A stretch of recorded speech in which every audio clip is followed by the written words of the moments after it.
ਅਜੂਨੀ ਸੈਭੰ ਗੁਰ ਪ੍ਰਸਾਦ ਜਪ। ਆਦਿ ਸੱਚ ਜੁਗਾਦਿ ਸੱਚ ਹੈ ਭੀ ਸੱਚ। ਨਾਨਕ ਹੋਸੀ ਭੀ ਸੱਚ। ਇਕ ਓੰਕਾਰ ਸਤਿਨਾਮ ਕਰਤਾ ਪੁਰਖ ਨਿਰਭਉ ਨਿਰਵੈਰ ਅਕਾਲ ਮੂਰਤ ਅਜੂਨੀ ਸੈਭੰ ਗੁਰ ਪ੍ਰਸਾਦ ਜਪ। ਆਦਿ ਸੱਚ ਜੁਗਾਦਿ ਸੱਚ ਹੈ ਭੀ ਸੱਚ। ਨਾਨਕ ਹੋਸੀ ਭੀ ਸੱਚ। ਇਕ ਓੰਕਾਰ ਸਤਿਨਾਮ ਕਰਤਾ ਪੁਰਖ ਨਿਰਭਉ ਨਿਰਵੈਰ ਅਕਾਲ ਮੂਰਤ ਅਜੂਨੀ ਸੈਭੰ ਗੁਰ ਪ੍ਰਸਾਦ ਜਪ। ਆਦਿ ਸੱਚ ਜੁਗਾਦਿ ਸੱਚ ਹੈ ਭੀ ਸੱਚ। ਨਾਨਕ ਹੋਸੀ ਭੀ ਸੱਚ। ਇਕ ਓੰਕਾਰ ਸਤਿਨਾਮ ਕਰਤਾ ਪੁਰਖ ਨਿਰਭਉ ਨਿਰਵੈਰ ਅਕਾਲ ਮੂਰਤ ਅਜੂਨੀ ਸੈਭੰ ਗੁਰ ਪ੍ਰਸਾਦ ਜਪ। ਆਦਿ ਸੱਚ ਜੁਗਾਦਿ ਸੱਚ ਹੈ ਭੀ ਸੱਚ। ਨਾਨਕ ਹੋਸੀ ਭੀ ਸੱਚ। ਇਕ ਓੰਕਾਰ ਸਤਿਨਾਮ ਕਰਤਾ ਪੁਰਖ ਨਿਰਭਉ ਨਿਰਵੈਰ ਅਕਾਲ ਮੂਰਤ ਅਜੂਨੀ ਸੈਭੰ ਗੁਰ ਪ੍ਰਸਾਦ ਜਪ। ਆਦਿ ਸੱਚ ਜੁਗਾਦਿ ਸੱਚ ਹੈ ਭੀ ਸੱਚ। ਨਾਨਕ ਹੋਸੀ ਭੀ ਸੱਚ। ਵਾਹਿਗੁਰੂ ਵਾਹਿਗੁਰੂ ਵਾਹਿਗੁਰੂ ਵਾਹਿਗੁਰੂ ਵਾਹਿਗੁਰੂ ਵਾਹਿਗੁਰੂ।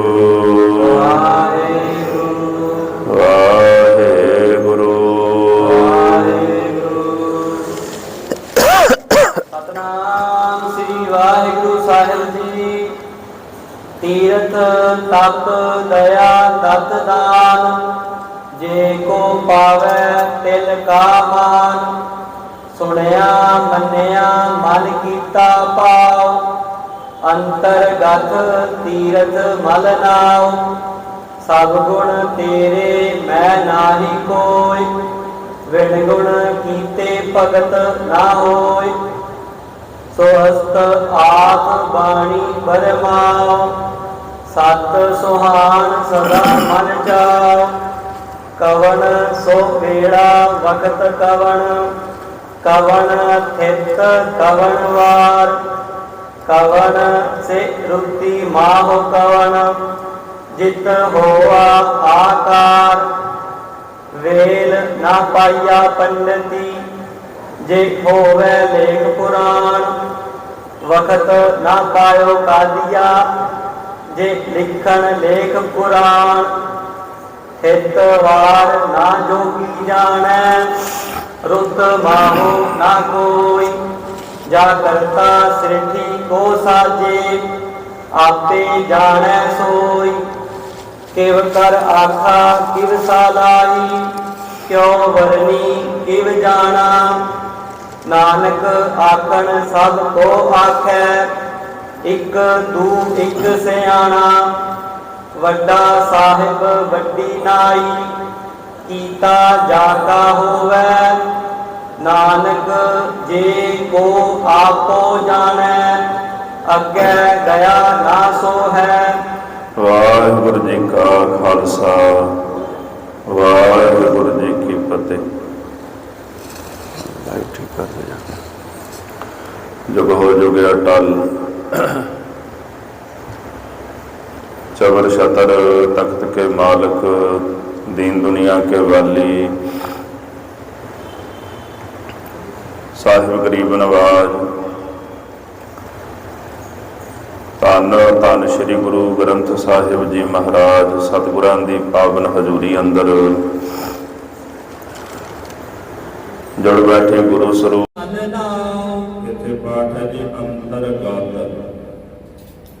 ये पाठ तुहानूं वखरा वखरा दिखाई देगा पोथी विच। अंतरगत तीरथ मल नहाओ, इनू थोड़ा जिहा कस के बोलना, नहाओ शब्द बोलना। महाराज जी कहते जेडे सुनते ने मनते ने फिर उहदी कमाई करते हैं, वो फिर अपने अंतर जिहड़ा तीरथ है किहड़ा जी नाम का तीरथ, आत्मा का तीरथ, उस आत्मा रूपी नाम रूपी तीरथ दे विच फिर वो मल मल के इशनान करते हैं। उन्होंने बाहर जाने की लोड़ नहीं, कोई कर्म कांड करने की लोड़ नहीं।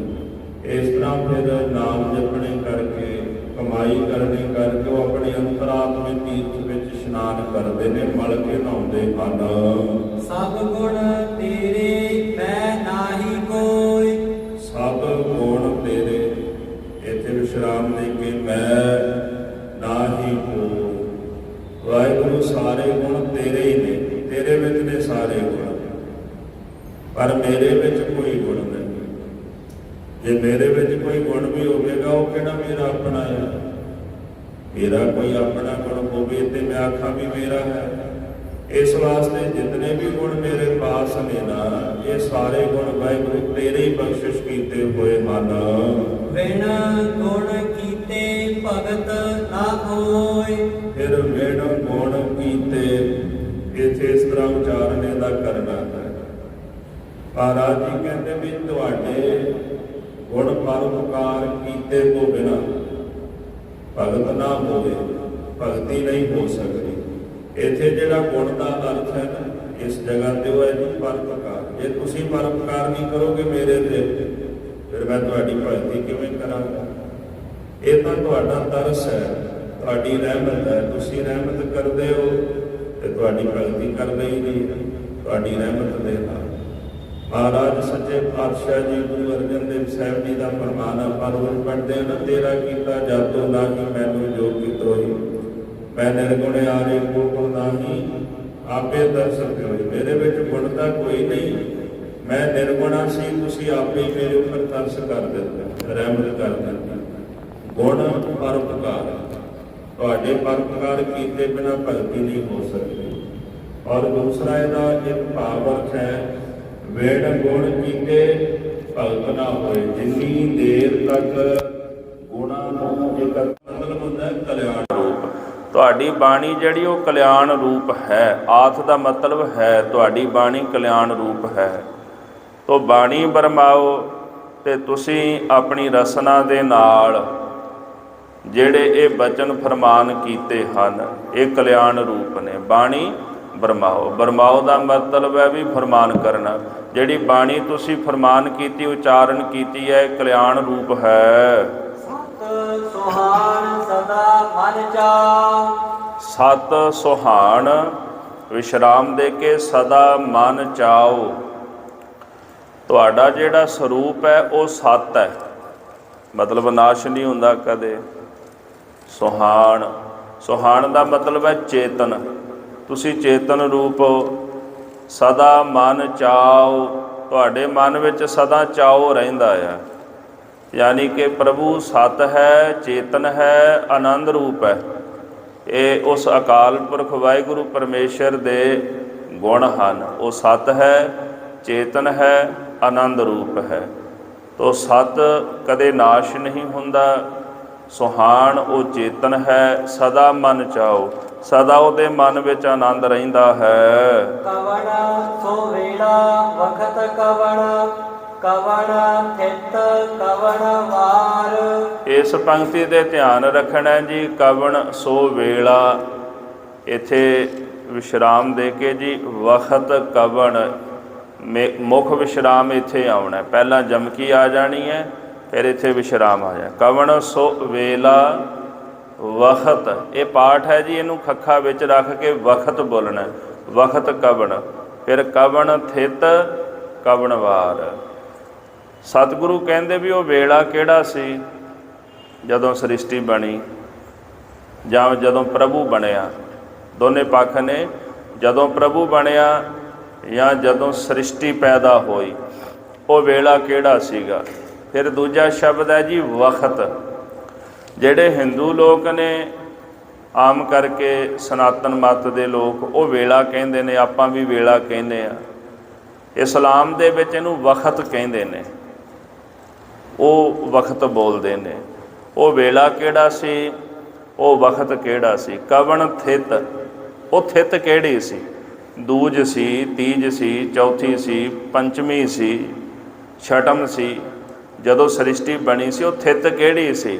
ਫਿਰ ਮਹਾਰਾਜ ਕਹਿੰਦੇ ਕਵਣ ਵਾਰ, ਫਿਰ ਉਹ ਵਾਰ ਕਿਹੜਾ ਸੀਗਾ। ਸੱਤਾਂ ਦੇ ਵਿੱਚੋਂ ਇੱਕ ਕਿਹੜਾ ਵਾਰ ਸੀ ਜਿਸ ਦਿਨ ਉਹ ਸ੍ਰਿਸ਼ਟੀ ਬਣੀ ਹੈ। ਕਵਣ ਸੇ ਰੁਤੀ ਮਾਹੋ ਕਵਣ ਜਿਤ ਹੋਆ ਆਕਾਰ। ਫਿਰ ਮਹਾਰਾਜ ਜੀ ਕਹਿੰਦੇ ਕਵਣ ਸੇ ਰੁਤੀ ਮਾਹੋ ਕਵਣ। ਇਹ ਜਿਹੜਾ ਪਾਠ ਹੈ ਨਾ ਜੀ, ਇਹ ਸੇ ਇੱਦਾਂ ਉਚਾਰਨ ਕਰਨਾ ਹੈ। ਕਵਣ ਸੇ ਰੁਤੀ ਮਾਹੋ ਕਵਣ। ਉਹ ਰੁੱਤ ਕਿਹੜੀ ਸੀ। 6 ਰੁੱਤਾਂ ਆਉਂਦੀਆਂ ਨੇ ਸਾਲ ਦੇ ਵਿੱਚ। ਸਰਦੀ ਆਉਂਦੀ ਹੈ, ਗਰਮੀ ਆਉਂਦੀ ਹੈ, ਮੀਂਹ ਦੀ ਰੁੱਤ ਆਉਂਦੀ ਹੈ, ਬਸੰਤ ਆਉਂਦੀ ਹੈ, ਪਤਝੜ ਆਉਂਦੀ ਹੈ, ਸਿਸਰ ਰੁੱਤ ਆਉਂਦੀ ਹੈ। ਇਹ 6 ਰੁੱਤਾਂ ਹਰ ਸਾਲ ਦੇ ਵਿੱਚ ਆਉਂਦੀਆਂ ਨੇ। ਇਹਨਾਂ ਵਿੱਚੋਂ ਰੁੱਤ ਕਿਹੜੀ ਸੀ। ਫਿਰ ਕਹਿੰਦੇ ਮਾਹੋ ਕਵਣ। ਇਹ ਕਈ ਇਹਨੂੰ ਮਾਹ ਕਹਿੰਦੇ ਨੇ। ਇਹ ਮਹਾ ਪਾਠ ਨਹੀਂ ਹੈਗਾ ਜੀ, ਇਹ ਮਾਹੋ ਪਾਠ ਹੈ। ਔਂਕੜ ਨਾਲ ਮਾਹੋ ਇਹਨੂੰ ਉਚਾਰਨ ਕਰਨਾ। ਗੁਰੂ ਸਾਹਿਬ ਜੀ ਕਹਿੰਦੇ ਫਿਰ ਉਹ ਮਹੀਨਾ ਕਿਹੜਾ ਸੀਗਾ। ਚੇਤਰ ਸੀ, ਵਿਸਾਖ ਸੀ, ਜੇਠ ਸੀ ਜਾਂ ਹਾੜ ਸੀ।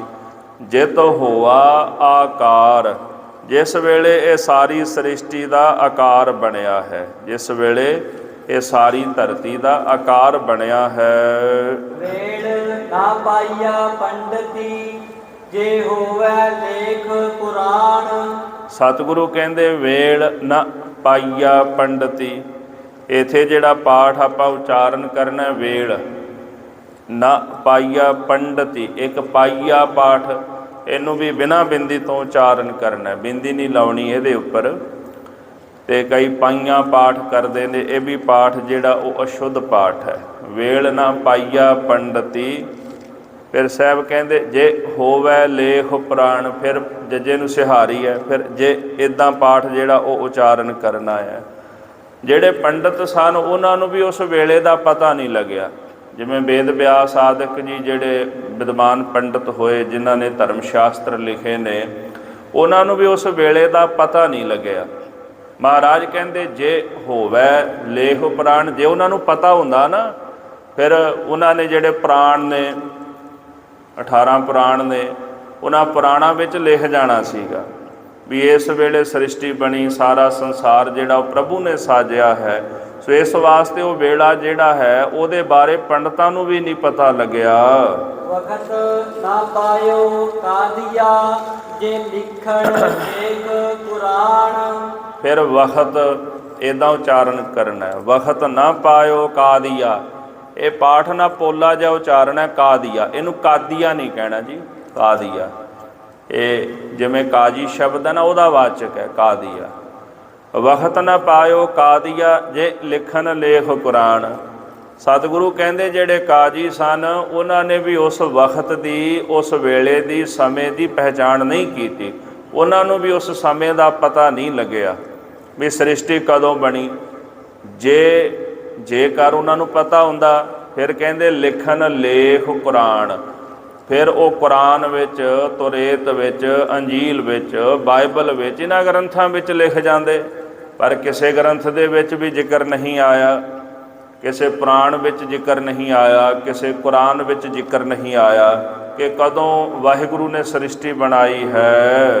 ਥਿਤ ਵਾਰ ਨਾ ਜੋਗੀ ਜਾਣੈ ਰੁੱਤ ਮਾਹੋ ਨਾ ਕੋਈ। ਥਿਤ ਵਾਰ ਨਾ ਜੋਗੀ ਜਾਣੈ। ਇਹ ਪਾਠ ਹੈ ਜੀ ਜੋਗੀ। ਇਹਨੂੰ ਜੋਗੀ ਨਹੀਂ ਕਹਿਣਾ, ਜੋਗੀ, ਇਸ ਤਰ੍ਹਾਂ ਪੋਲਾ ਉਚਾਰਨ ਕਰਨਾ ਹੈ। ਰੁੱਤ ਮਾਹੋ ਨਾ ਕੋਈ, ਇੱਥੇ ਜਿਹੜਾ ਨਾ ਸ਼ਬਦ ਹੈ ਇਹਨੂੰ ਕੰਨਾ ਲੱਗਿਆ ਹੋਇਆ। ਜਿਹੜੀ ਥਿਤੀ ਹੈ ਵੀ ਕਿਸ ਤਰੀਕ ਨੂੰ ਸ੍ਰਿਸ਼ਟੀ ਬਣੀ, ਵਾਰ ਕਿਹੜਾ ਸੀਗਾ, ਇਹਨੂੰ ਮਹਾਰਾਜ ਕਹਿੰਦੇ ਜੋਗੀ ਵੀ ਨਹੀਂ ਜਾਣਦੇ। ਗੋਰਖਨਾਥ ਵਰਗੇ ਆਦਿਕ ਜਿਹੜੇ ਨੇ, ਹੁਣ ਜੋਗੀਆਂ ਵਿੱਚੋਂ ਮਹਾਂਜੋਗੀ ਸ਼ਿਵ ਜੀ ਮੰਨੇ ਜਾਂਦੇ, ਉਹਨਾਂ ਨੂੰ ਵੀ ਨਹੀਂ ਪਤਾ ਵੀ ਕਿਸ ਵਕਤ ਅਕਾਲ ਪੁਰਖ ਨੇ ਕਿਹੜੇ ਮਹੀਨੇ ਵਿੱਚ ਕਿਹੜੀ ਰੁੱਤ ਦੇ ਵਿੱਚ ਇਹ ਸ੍ਰਿਸ਼ਟੀ ਬਣਾਈ। ਰੁੱਤ ਮਾਹੋ ਨਾ ਕੋਈ, ਨਾ ਉਹਨਾਂ ਨੂੰ ਕਿਸੇ ਰੁੱਤ ਦਾ ਪਤਾ, ਨਾ ਕਿਸੇ ਮਹੀਨੇ ਦਾ ਪਤਾ ਹੈ। ਜਾ ਕਰਤਾ ਸ੍ਰਿਸ਼ਟੀ ਕੋ ਸਾਜੇ, ਆਪੇ ਜਾਣੈ ਸੋਈ। ਜਾ ਕਰਤਾ ਸਿਰਠੀ ਕਉ ਸਾਜੇ, ਕਉ ਪਾਠ ਕਰਨਾ ਊੜੇ ਨੂੰ ਔਂਕੜ ਦੇ ਕੇ।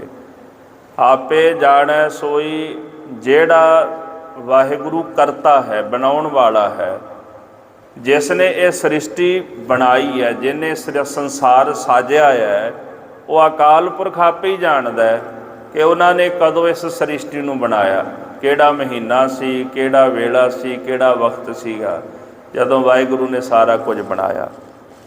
ਪਰ ਜੇ ਥੋੜ੍ਹਾ ਜਿਹਾ ਗਹਿਰਾਈ ਨਾਲ ਆਪਾਂ ਗੁਰਬਾਣੀ ਦੇ ਚਾਨਣੇ ਵਿੱਚ ਇਸ ਚੀਜ਼ ਦੀ ਵਿਆਖਿਆ ਕਰੀਏ ਤੇ ਗੁਰੂ ਗ੍ਰੰਥ ਸਾਹਿਬ ਜੀ ਮਹਾਰਾਜ ਕਹਿੰਦੇ ਉਦੋਂ ਤਾਂ ਕੁਝ ਵੀ ਨਹੀਂ ਸੀ। ਜਦੋਂ ਪਰਮੇਸ਼ਰ ਨੇ ਸੰਕਲਪ ਕੀਤਾ ਵੀ ਮੈਂ ਇੱਕ ਤੋਂ ਅਨੇਕ ਰੂਪ ਹੋ ਜਾਵਾਂ, ਨਾ ਉਦੋਂ ਕੋਈ ਰੁੱਤ ਸੀ, ਨਾ ਉਦੋਂ ਕੋਈ ਵਕਤ ਸੀਗਾ। ਉੱਥੇ ਤਾਂ ਮਹਾਰਾਜ ਕਹਿੰਦੇ ਸੁੰਨ ਸਮਾਧ ਲਗਾਏ ਦਾ, ਵਾਹਿਗੁਰੂ ਸੁੰਨ ਸਮਾਧੀ ਲਾ ਕੇ ਉਹਦੇ ਵਿੱਚ ਬਿਰਾਜਿਆ ਸੀਗਾ। ਉਹ ਸੁੰਨ ਸਮਾਧੀ ਵਿੱਚ, ਅਫੁਰ ਸਮਾਧੀ ਵਿੱਚ ਸੀਗਾ, ਇੱਕ ਸਰੂਪ ਸੀ। ਉਦੋਂ ਕੁਛ ਵੀ ਨਹੀਂ ਸੀਗਾ ਧਰਤੀ 'ਤੇ, ਨਾ ਕੋਈ ਵਕਤ ਸੀ, ਨਾ ਕੋਈ ਮਹੀਨਾ ਸੀ। ਇਹ ਤਾਂ ਸਾਰਾ ਕੁਝ ਬਾਅਦ 'ਚ ਬਣਿਆ ਨਾ, ਜਦੋਂ ਪਰਮੇਸ਼ਰ ਨੇ ਸ੍ਰਿਸ਼ਟੀ ਸਾਜ ਦਿੱਤੀ, ਫਿਰ ਵਕਤ ਚੱਲਿਆ, ਫਿਰ ਮਹੀਨੇ ਚੱਲੇ, ਫਿਰ ਰੁੱਤਾਂ ਚੱਲੀਆਂ, ਫਿਰ ਸਮਾਂ ਚੱਲਿਆ। ਤੋ ਜਦੋਂ ਅਕਾਲ ਪੁਰਖ ਨੇ ਸ੍ਰਿਸ਼ਟੀ ਬਣਾਈ ਹੈ, ਮਹਾਰਾਜ ਕਹਿੰਦੇ ਫਿਰ ਇਹ ਤਾਂ ਹੁਣ ਵਾਹਿਗੁਰੂ ਜਾਣਦਾ ਹੈ ਵੀ ਉਸ ਵਕਤ ਵੇਲਾ ਕਿਹੜਾ ਸੀ, ਵਕਤ ਕਿਹੜਾ ਸੀਗਾ, ਰੁੱਤ ਕਿਹੜੀ ਸੀ। ਕਿਵ ਕਰ ਆਖਾ ਕਿਵ ਸਾਲਾਹੀ, ਕਿਉ ਵਰਨੀ ਕਿਵ ਜਾਣਾ। ਕਿਵ ਕਰ ਆਖਾ, ਕਿਵ ਸਾਲਾਹੀ, ਇੱਥੇ ਸਾਲਾਹੀ ਪਾਠ ਉਚਾਰਨ ਹੈ। ਕਿਉ ਵਰਨੀ ਕਿਵ ਜਾਣਾ, ਪਾਤਸ਼ਾਹ ਕਹਿੰਦੇ ਮੈਂ ਕਿਵੇਂ ਉਸ ਅਕਾਲ ਪੁਰਖ ਦੀ ਸਿਫਤ ਆਖਾਂ, ਕਿਵੇਂ ਉਹਦੀ ਸ਼ਲਾਘਾ ਕਰਾਂ। ਕਿਉ ਵਰਨੀ, ਕਿਵੇਂ ਉਹਨੂੰ ਵਰਣਨ ਕਰਾਂ। ਕਿਵ ਜਾਣਾ, ਉਹਨੂੰ ਮੈਂ ਕਿਵੇਂ ਜਾਣ ਸਕਦਾ, ਕਿਉਂਕਿ ਉਹ ਮੇਰੇ ਕਹਿਣ ਵਿੱਚ ਨਹੀਂ ਆਉਂਦਾ, ਨਾ ਉਹ ਮੇਰੇ ਕਥਨ ਕਰਨ ਵਿੱਚ ਆਉਂਦਾ, ਨਾ ਕਹਿਣ ਵਿੱਚ ਆਉਂਦਾ, ਨਾ ਵਾਹਿਗੁਰੂ ਮੇਰੇ ਸਮਝਣ ਵਿੱਚ ਆਉਂਦਾ ਹੈ। ਤੇ ਕਿਸ ਤਰ੍ਹਾਂ ਉਸ ਅਕਾਲ ਪੁਰਖ ਨੂੰ ਮੈਂ ਕਥਨ ਕਰ ਸਕਦਾ ਹਾਂ। ਨਾਨਕ ਆਖਣ ਸਭ ਕੋ ਆਖੈ, ਇੱਕ ਦੂ ਇੱਕ ਸਿਆਣਾ। ਨਾਨਕ ਪਦ ਤੇ ਜਮਕੀ ਦੇ ਕੇ, ਨਾਨਕ ਆਖਣ ਸਭ ਕੋ ਆਖੈ, ਇੱਕ ਦੂ ਇੱਕ ਸਿਆਣਾ। ਇੱਕ ਦੂ ਪਾਠ ਉਚਾਰਨ ਕਰਨਾ, ਦੁਲੈਂਕੜਾਂ ਲੱਗੀਆਂ ਹੋਈਆਂ ਨੇ ਹੇਠਾਂ। ਗੁਰੂ ਨਾਨਕ ਦੇਵ ਜੀ ਮਹਾਰਾਜ ਕਹਿੰਦੇ ਨੇ ਵੀ ਜਿਹੜੇ ਇੱਕ ਦੂ ਇੱਕ ਸਿਆਣਾ, ਇੱਕ ਦੂ ਇੱਕ ਸਿਆਣਾ ਆਪਣੇ ਆਪ ਨੂੰ ਵੱਡਾ ਅਖਾ ਕੇ ਉਹ ਅਕਾਲ ਪੁਰਖ ਨੂੰ ਕਥਨ ਕਰਦੇ ਨੇ। ਹਰ ਕੋਈ ਕਹਿੰਦਾ ਵੀ ਮੈਂ ਉਹਨੂੰ ਬਿਆਨ ਕਰ ਸਕਦਾ, ਮੈਂ ਉਹਨੂੰ ਕਥਨ ਕਰ ਸਕਦਾ। ਆਪਣੀ ਆਪਣੀ ਬੁੱਧੀ ਦੇ ਮੁਤਾਬਕ ਹਰ ਕੋਈ ਉਹਦੀ ਕਥਾ ਕਰਨ ਦਾ ਯਤਨ ਕਰਦਾ ਹੈ। ਵੱਡਾ ਸਾਹਿਬ ਵੱਡੀ ਨਾਈ, ਕੀਤਾ ਜਾ ਕਾ ਹੋਵੇ। ਵੱਡਾ ਸਾਹਿਬ, ਇਹਦਾ ਉਚਾਰਨ ਇਸ ਤਰ੍ਹਾਂ ਕਰਨਾ ਹੈ, ਵੱਡੀ ਨਾਈ। ਇਹ ਪਾਠ ਜਿਹੜਾ ਪੋਲਾ ਕਰਨਾ ਹੈ, ਕਿਉਂਕਿ ਇਹ ਨਾਮ ਦਾ ਵਾਚਕ ਹੈ। ਪਹਿਲੇ ਪਾਠ ਤੀਰਥ ਨਹਾਵਾ ਜੇ ਤਿਸ ਭਾਵਾ, ਉਹ ਪਾਠ ਇਸ਼ਨਾਨ ਦੇ ਵਾਚਕ ਸਨ। ਨਹਾਓ ਪਾਠ ਆਇਆ, ਉਹ ਵੀ ਇਸ਼ਨਾਨ ਦਾ ਵਾਚਕ ਹੈ।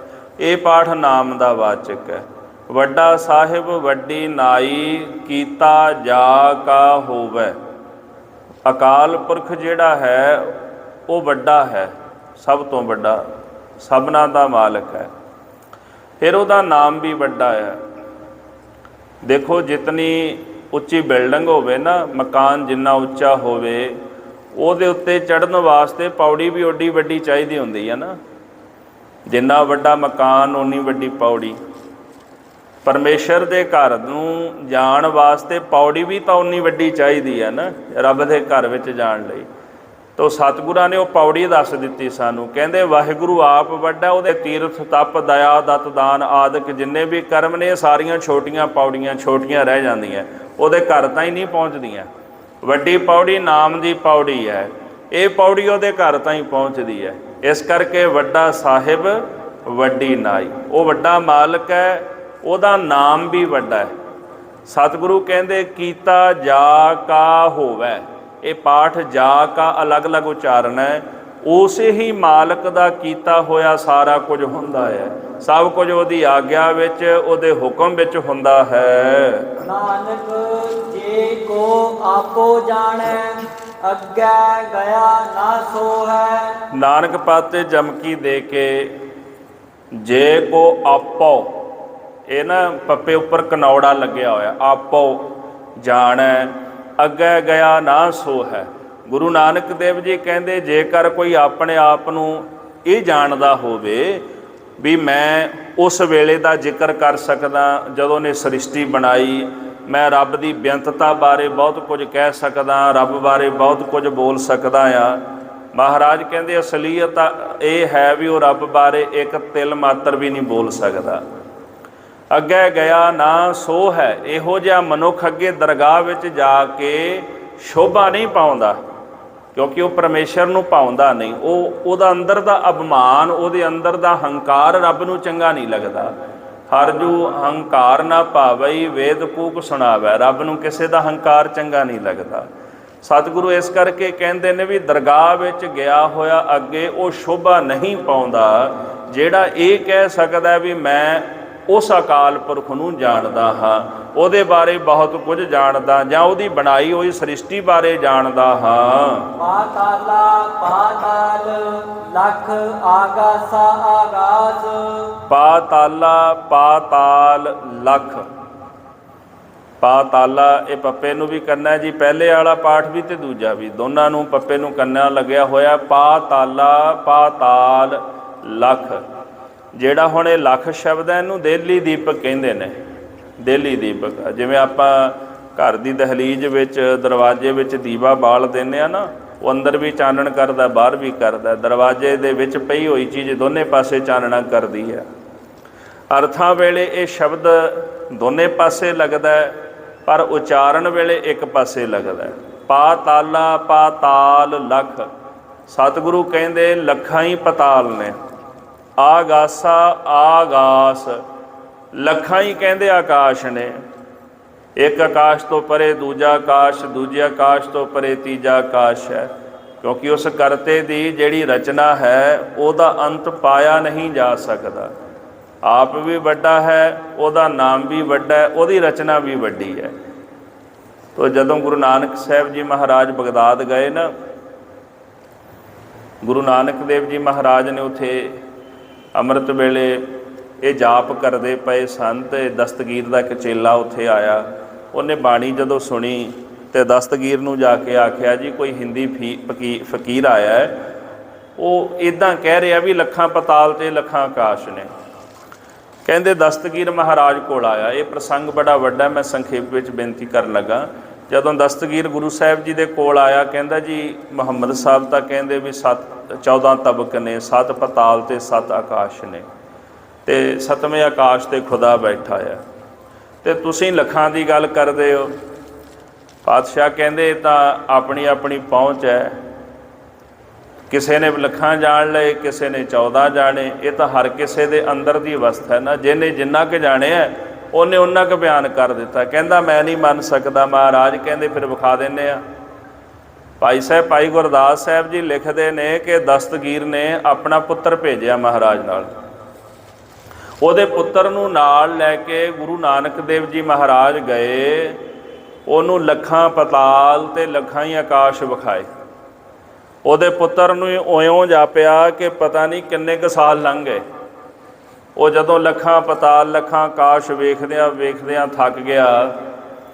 ਅਰਦਾਸ ਕਰਦਾ ਪਾਤਸ਼ਾਹ ਕਿਰਪਾ ਕਰੋ, ਮੈਂ ਇਸ ਗੱਲ ਨੂੰ ਜਾਣ ਲਿਆ ਤੇ ਵੇਖ ਵੀ ਲਿਆ ਵੀ ਵਾਕਿਆ ਹੀ ਲੱਖਾਂ ਪਤਾਲ ਤੇ ਲੱਖਾਂ ਆਕਾਸ਼ ਨੇ, ਤੇ ਕਿਰਪਾ ਕਰੋ ਮਹਾਰਾਜ ਹੁਣ ਵਾਪਸ ਚੱਲੋ। ਪਾਤਸ਼ਾਹ ਕਹਿੰਦੇ ਤੇਰੇ ਪਿਤਾ ਨੂੰ ਵੀ ਭਰੋਸਾ ਦਿਵਾਉਣਾ ਤੇ ਚੱਲ ਫਿਰ ਇੱਕ ਨਿਸ਼ਾਨੀ ਵੀ ਲੈ ਚੱਲੀਏ। ਕਹਿੰਦੇ ਗੁਰੂ ਸਾਹਿਬ ਜੀ ਇੱਕ ਪਤਾਲ ਵਿੱਚ ਗਏ, ਉੱਥੇ ਸਤ ਸੰਗਤ ਹੁੰਦੀ ਪਈ ਸੀ। ਭਾਈ ਗੁਰਦਾਸ ਜੀ ਦੀ ਲਿਖਤ ਮੁਤਾਬਕ ਕਵੀ ਸੰਤੋਖ ਸਿੰਘ ਹੋਰਾਂ ਨੇ ਵੀ ਇਹ ਪ੍ਰਸੰਗ ਲਿਖਿਆ ਹੈ ਤੇ ਮਹਾਰਾਜ ਜਦੋਂ ਸਤ ਸੰਗਤ ਵਿੱਚ ਗਏ ਤੇ ਸੰਗਤ ਵੇਖ ਕੇ ਖਲੋ ਕੇ ਮਹਾਰਾਜ ਦਾ ਅਦਬ ਕਰਨ ਲੱਗੀ। ਸਤਿਗੁਰਾਂ ਨੂੰ ਤਖਤ 'ਤੇ ਬਿਠਾਇਆ, ਚਰਨ ਧੋਏ ਰਹਿਰਾਸ ਕਰ, ਸਾਹਿਬ ਦੇ ਚਰਨ ਧੋਤੇ, ਚਰਨਾ ਅੰਮ੍ਰਿਤ ਲਿਆ। ਕੜਾਹ ਪ੍ਰਸ਼ਾਦ ਦੀ ਦੇਗ ਤਿਆਰ ਹੋਈ ਤੇ ਉਹ ਪ੍ਰਸ਼ਾਦ ਸੰਗਤ 'ਚ ਵਰਤਾਇਆ ਗਿਆ। ਤੇ ਉਹ ਫਿਰ ਕੜਾਹ ਪ੍ਰਸ਼ਾਦ ਦਾ ਇੱਕ ਬਰਤਨ ਲੈ ਕੇ ਗੁਰੂ ਨਾਨਕ ਦੇਵ ਜੀ ਮਹਾਰਾਜ ਆਏ, ਨਿਸ਼ਾਨੀ ਲੈ ਕੇ ਆਏ ਵੀ ਤੇਰੇ ਪਿਤਾ ਨੂੰ ਇਸ ਗੱਲ ਦੇ ਉੱਤੇ ਭਰੋਸਾ ਹੋ ਜਾਏ। ਜਦੋਂ ਪਾਤਸ਼ਾਹ ਜੀ ਵਾਪਸ ਆਏ ਤੇ ਦਸਤਗੀਰ ਵੇਖ ਕੇ ਹੱਸ ਪਿਆ, ਕਹਿੰਦੇ ਹੁਣੇ ਤਾਂ ਗਏ ਸੀ। ਤੇ ਉਹਦਾ ਜਿਹੜਾ ਪੁੱਤਰ ਸੀ ਕਹਿਣ ਲੱਗਾ, ਪਿਤਾ ਜੀ ਤੁਹਾਨੂੰ ਕਿਹਨੇ ਕਿਹਾ ਸੀ ਹੁਣੇ ਗਏ ਆ? ਸਾਨੂੰ ਗਿਆ ਤੇ ਪਤਾ ਨਹੀਂ ਕਿੰਨਾ ਕੁ ਸਮਾਂ ਹੋ ਗਿਆ, ਕਿੰਨੇ ਕੁ ਵਰੇ ਲੰਘ ਗਏ ਨੇ। ਇਹ ਕਲਾ ਵਰਤ ਗਈ ਗੁਰੂ ਨਾਨਕ ਸਾਹਿਬ ਮਹਾਰਾਜ ਦੀ। ਉਹਨੇ ਆਖਿਆ ਜੀ ਲੱਖਾਂ ਪਤਾਲ ਤੇ ਲੱਖਾਂ ਆਕਾਸ਼ ਮੈਂ ਵੇਖ ਕੇ ਆਇਆ। ਇਹਨਾਂ ਨੇ ਵਾਕਿਆ ਸੱਤ ਆਖਿਆ ਸੀ ਵੀ ਲੱਖਾਂ ਪਤਾਲ ਤੇ ਲੱਖਾਂ ਆਕਾਸ਼ ਹਨ। ਗੁਰੂ ਸਾਹਿਬ ਜੀ ਹੁਣ ਕੋਈ ਸਵਾਲ ਕਰੇ ਨਾ ਵੀ ਜੇ ਮੁਹੰਮਦ ਸਾਹਿਬ ਨੇ 14 ਤਬਕਾਂ ਦੀ ਗੱਲ ਕੀਤੀ ਵੀ ਕਿਤੇ ਝੂਠੀ ਗੱਲ ਤਾਂ ਨਹੀਂ? ਨਹੀਂ, ਕਦੇ ਕਿਸੇ ਦੀ ਝੂਠੀ ਗੱਲ ਨਹੀਂ ਹੁੰਦੀ, ਪਰ ਇੰਨਾ ਕਿ ਵੀ ਹਰ ਕਿਸੇ ਦਾ ਆਪਣਾ ਆਪਣਾ ਨਿੱਜੀ ਤਜਰਬਾ ਹੁੰਦਾ ਹੈ। ਜਿਹਦਾ ਜਿੰਨਾ ਕੁ ਤਜਰਬਾ ਹੈ ਉਹਨੇ ਉਨੀ ਕੁ ਗੱਲ ਕਰ ਦਿੱਤੀ। ਕਿਸੇ ਵੀ ਸਾਧੂ ਸੰਤ ਫਕੀਰ ਮਹਾਂਪੁਰਸ਼ ਨੂੰ ਝੂਠਾ ਕਹਿਣ ਤੋਂ 100 ਵਾਰੀ ਪਹਿਲਾਂ ਸੋਚਣਾ ਚਾਹੀਦਾ। ਹਰ ਕਿਸੇ ਦਾ ਅਲੱਗ-ਅਲੱਗ ਤਜਰਬਾ ਹੁੰਦਾ ਹੈ। ਔਰ ਦਸਤਗੀਰ ਮਹਾਰਾਜ ਜੀ ਦੇ ਚਰਨਾਂ 'ਤੇ ਟਹਿ ਪਿਆ। ਸੋ ਇਸ ਵਾਸਤੇ ਗੁਰਮੁਖੋ ਪਰਮਾਤਮਾ ਬੇਅੰਤ, ਉਹਦੀ ਰਚਨਾ ਬੇਅੰਤ ਹੈ। ਪਾਤਾਲਾ ਪਾਤਾਲ ਲੱਖ, ਆਗਾਸਾ ਆਗਾਸ, ਲੱਖਾਂ ਹੀ ਪਤਾਲ ਤੇ ਲੱਖਾਂ ਹੀ ਆਗਾਸ ਹਨ। ਓੜਕ ਓੜਕ ਭਾਲ ਥਕੇ, ਵੇਦ ਕਹਿਣਾ ਇੱਕ ਬਾਤ। ਓੜਕ ਓੜਕ ਭਾਲ ਥਕੇ, ਥਕੇ ਪਾਠ ਉਚਾਰਨ ਕਰਨਾ ਹੈ। ਵੇਦ ਕਹਿਣ ਇੱਕ ਬਾਤ। ਇਹਨਾਂ ਪਤਾਲਾਂ ਦਾ ਤੇ ਆਕਾਸ਼ਾਂ ਦਾ ਓੜਕ, ਓੜਕ ਦਾ ਮਤਲਬ ਹੈ ਅੰਤ। ਮਹਾਰਾਜ ਕਹਿੰਦੇ ਅੰਤ ਲੱਭਣ ਵਾਸਤੇ ਸਾਰੇ ਤੁਰੇ, ਰਿਸ਼ੀ ਮੁਨੀ ਵੀ ਤੁਰੇ, ਅਵਤਾਰੀ ਪੈਗੰਬਰ ਸਭ ਤੁਰੇ, ਪਰ ਸਤਿਗੁਰੂ ਕਹਿੰਦੇ ਨੇ ਅੰਤ ਨੂੰ ਇਹਨਾਂ ਪਤਾਲਾਂ ਦਾ, ਆਕਾਸ਼ਾਂ ਦਾ, ਪਰਮਾਤਮਾ ਦਾ ਅੰਤ ਭਾਲਦਿਆਂ ਭਾਲਦਿਆਂ ਉਹ ਆਪ ਥੱਕ ਗਏ, ਕਿਉਂਕਿ ਕਿਸੇ ਨੂੰ ਅੰਤ ਨਹੀਂ ਲੱਭਿਆ। ਵੇਦ ਕਹਿਣ ਇੱਕ ਬਾਤ, ਤੇ ਅੰਤ ਨੂੰ ਫਿਰ ਵੇਦ ਵੀ ਇਹ ਇੱਕ ਗੱਲ ਕਹਿਣ ਲੱਗੇ। ਸਹਸ 18 ਕਹਿਨ ਕਤੇਬਾ, ਅਸਲੂ ਇੱਕ ਧਾਤ। ਸਤਿਗੁਰੂ ਕਹਿੰਦੇ ਫਿਰ ਨਾਲ ਸਹਸ 18 ਹੈ। ਸਹਸ ਨਾਮ ਹੁੰਦਾ ਜੀ 1000 ਦਾ, 18 ਹੈ, ਆਹ ਮੁਕਤਾ ਹੈ, ਇੱਦਾਂ ਉਚਾਰਨ ਕਰਨਾ ਹੈ। ਕਹਿਨ ਕਤੇਬਾ, ਅਸਲੂ ਇੱਕ ਧਾਤ, ਇਹ ਪਾਠ ਹੈ ਜੀ ਅਸਲੂ, ਇੱਦਾਂ ਉਚਾਰਨ ਕਰਨਾ ਹੈ। 18,000 ਪੈਗੰਬਰ ਹੋਏ ਨੇ ਤਾਂ ਸਹਸ 18 ਸ਼ਬਦ ਆਇਆ। 18,000 ਪੈਗੰਬਰ ਆਲਮ। ਫਿਰ ਕਹਿੰਦੇ ਕਹਿਨ ਕਤੇਬਾ, 4 ਗ੍ਰੰਥ ਨੇ ਜੀ, ਕੁਰਾਨ, ਅੰਜੀਲ, ਤੌਰੇਤ ਤੇ ਬਾਈਬਲ। ਇਹਨਾਂ ਨੂੰ ਕਤੇਬ ਕਹਿੰਦੇ ਨੇ। 4 ਗ੍ਰੰਥਾਂ ਦੇ ਸੰਗ੍ਰਹਿ ਨੂੰ ਇਹ ਕਤੇਬ ਨੇ। 18,000 ਆਲਮ, ਫਿਰ ਇਸੇ ਤਰ੍ਹਾਂ ਕਤੇਬ ਤੇ ਵੇਦ। ਅੰਤ ਨੂੰ ਸਾਰੇ ਮਿਲ ਕੇ ਇੱਕ ਗੱਲ ਕਹਿੰਦੇ ਨੇ, ਅਸਲੂ ਇੱਕ, ਅਸਲ ਵਿੱਚ ਇੱਕ ਪਰਮਾਤਮਾ ਹੀ ਹੈ, ਉਹੀ ਸੱਤ ਹੈ। ਫਿਰ ਸ਼ਬਦ ਆਇਆ ਜੀ ਧਾਤ, ਬਾਕੀ ਸਭ ਧਾ ਜਾਣ ਵਾਲਾ, ਨਾਸ਼ ਹੋਣ ਵਾਲਾ। ਧਾਤ ਦਾ ਅਖਰੀ ਅਰਥ ਹੁੰਦਾ ਹੈ ਉਹ ਚੀਜ਼ ਜਿਹੜੀ ਧਾ ਜਾਣ ਵਾਲੀ, ਨਸ਼ਟ ਹੋਣ ਵਾਲੀ ਹੈ। ਅਸਲੂ ਇੱਕ, ਇੱਕ ਰੱਬ ਹੀ ਸੱਚਾ ਹੈ, ਇੱਕ ਪਰਮਾਤਮਾ ਸੱਚਾ ਹੈ, ਬਾਕੀ ਨਸ਼ਟ ਹੋਣ ਵਾਲਾ ਹੈ। ਲੇਖਾ ਹੋਏ ਤਾਂ ਲਿਖੀਐ, ਲੇਖੈ ਹੋਏ ਵਿਨਾਸ਼। ਲੇਖਾ ਹੋਏ ਤਾਂ ਲਿਖੀਐ, ਇੱਥੇ ਵਿਸ਼ਰਾਮ ਦੇ ਕੇ ਫਿਰ ਦਲਾਵਾਂ ਨਾਲ ਲੇਖੈ ਹੋਏ ਵਿਨਾਸ਼। ਇਹਦੇ ਦਾਸ ਨੇ ਜਿਹੜੇ ਅਰਥ ਅਨੁਭਵ ਕੀਤੇ ਨੇ ਵੀ ਇੱਕ ਤਾਂ ਹੁੰਦਾ ਜੀ ਲੇਖਾ, ਹਿਸਾਬ ਕਿਤਾਬ ਜਿਹਨੂੰ ਕਹਿੰਦੇ ਆ, ਠੀਕ ਹੈ। ਦੂਸਰਾ ਲੇਖਾ ਕੀ ਹੁੰਦਾ ਹੈ? ਗਿਣਤੀ। ਇੱਕ ਚੀਜ਼ ਗਿਣਤੀ ਦੇ ਵਿੱਚ ਹੁੰਦੀ ਹੈ। ਜਿਹੜਾ ਇਹਦਾ ਢੁਕਵਾਂ ਜਿਹਾ ਅਰਥ ਲੱਗਿਆ ਵੀ ਜੇਕਰ ਪਰਮਾਤਮਾ ਹਿਸਾਬ ਕਿਤਾਬ ਵਿੱਚ, ਗਿਣਤੀ ਮਿਣਤੀ ਦੇ ਵਿੱਚ ਆਉਂਦਾ ਹੋਵੇ ਨਾ, ਫਿਰ ਤਾਂ ਉਹਦਾ ਲੇਖਾ ਲਿਖਿਆ ਜਾ ਸਕਦਾ, ਪਰ ਉਹ ਤਾਂ ਹੈ ਹੀ ਆ ਲੇਖ, ਉਹ ਤਾਂ ਲੇਖੇ ਵਿੱਚ ਲਿਖਣ ਵਿੱਚ ਆਉਂਦਾ ਹੀ ਨਹੀਂ। ਉਹਨੂੰ ਕਿਵੇਂ ਲਿਖੀ ਹੈ? ਹਰ ਇੱਕ ਚੀਜ਼ ਦੀ ਗਹਿਰਾਈ, ਚੌੜਾਈ, ਲੰਬਾਈ ਮਾਪੀ ਜਾ ਸਕਦੀ ਹੈ ਨਾ। ਉਹ ਅੰਕਾਂ ਦੇ ਵਿੱਚ ਆਪਾਂ ਮਾਪਦੇ ਆ। ਅੰਕਾਂ ਦੇ ਅੰਦਰ ਇੱਕ ਹੁੰਦਾ ਲੇਖਾ ਪਰਾ ਲਬਦ ਸਾਡੀ, ਸਾਡੇ ਭਾਗ, ਇੱਕ ਉਹ ਲੇਖਾ ਹੋ ਗਿਆ ਜੀ, ਇੱਕ ਹਿਸਾਬ ਕਿਤਾਬ ਗਿਣਤੀ ਮਿਣਤੀ ਹੋ ਗਈ। ਮਹਾਰਾਜ ਕਹਿੰਦੇ ਉਹ ਕਿਸੇ ਗਿਣਤੀ ਮਿਣਤੀ ਵਿੱਚ ਨਹੀਂ ਆਉਂਦਾ, ਕਿਉਂਕਿ ਉਹ ਅਸੀਮ ਹੈ, ਅਕਾਲ ਪੁਰਖ ਵਾਹਿਗੁਰੂ ਪਰਮੇਸ਼ਰ। ਲੇਖਾ ਹੋਏ ਤਾਂ ਲਿਖੀ ਹੈ, ਜੇਕਰ ਉਹ ਲੇਖੇ ਵਿੱਚ ਲਿਖਣ ਵਿੱਚ ਆਉਂਦਾ ਹੋਵੇ ਤਾਂ ਲਿਖੀਏ ਉਹਦੇ ਬਾਰੇ। ਤੇ ਬਾਕੀ ਕਹਿੰਦੇ ਲੇਖੈ ਹੋਏ ਵਿਨਾਸ਼, ਜਿਹੜਾ ਲੇਖੇ ਵਿੱਚ ਆ ਗਿਆ ਉਹ ਨਸ਼ਟ ਹੋ ਜਾਂਦਾ, ਕਿਉਂਕਿ ਹਰ ਇੱਕ ਅਸੀਮ ਚੀਜ਼ ਉਹ ਮਿਟ ਜਾਂਦੀ ਹੈ, ਖਤਮ ਹੋ ਜਾਂਦੀ ਹੈ। ਤੇ ਵਾਹਿਗੁਰੂ ਅਸੀਮ ਹੈ, ਉਹ ਲਿਖਣ ਦੇ ਵਿੱਚ ਨਹੀਂ ਆਉਂਦਾ, ਲਿਖਿਆ ਜਾਂਦਾ ਅੱਖਰਾਂ ਵਿੱਚ। ਕਬੀਰ ਜੀ ਕਹਿੰਦੇ ਇਹ ਅੱਖਰ ਖਿਰ ਜਾਏਂਗੇ, ਉਹ ਅਖਰ ਇਨ ਮਹਿ ਨਾਏ। ਇਹ ਅੱਖਰ ਸਾਰੇ ਖਿੜ ਜਾਣੇ ਨੇ, ਜਿਹੜੇ ਅਸੀਂ ਹਿਸਾਬ ਕਿਤਾਬ ਲਿਖਦੇ ਆ ਨਾ, ਇੱਕ ਦਿਨ ਸਾਰਾ ਕੁਝ ਖਰ ਜਾਣਾ, ਖਤਮ ਹੋ ਜਾਣਾ, ਪਰ ਉਹ ਅੱਖਰਾਂ ਦੇ ਵਿੱਚ ਨਹੀਂ ਆਉਂਦਾ, ਉਹ ਨਾਸ਼ਵੰਤ ਨਹੀਂ ਹੈ। ਤੋ ਇਸ ਵਾਸਤੇ ਮਹਾਰਾਜ ਜੀ ਕਹਿੰਦੇ ਜੋ ਕੁਝ ਲੇਖੇ ਵਿੱਚ ਹੈ ਉਹਨੇ ਵਿਨਾਸ਼ ਹੋ ਜਾਣਾ, ਇਸ ਕਰਕੇ ਪਰਮਾਤਮਾ ਲੇਖੇ ਤੋਂ ਰਹਿਤ ਹੈ। ਨਾਨਕ ਵੱਡਾ ਆਖੀਐ ਆਪੇ ਜਾਣੈ ਆਪ।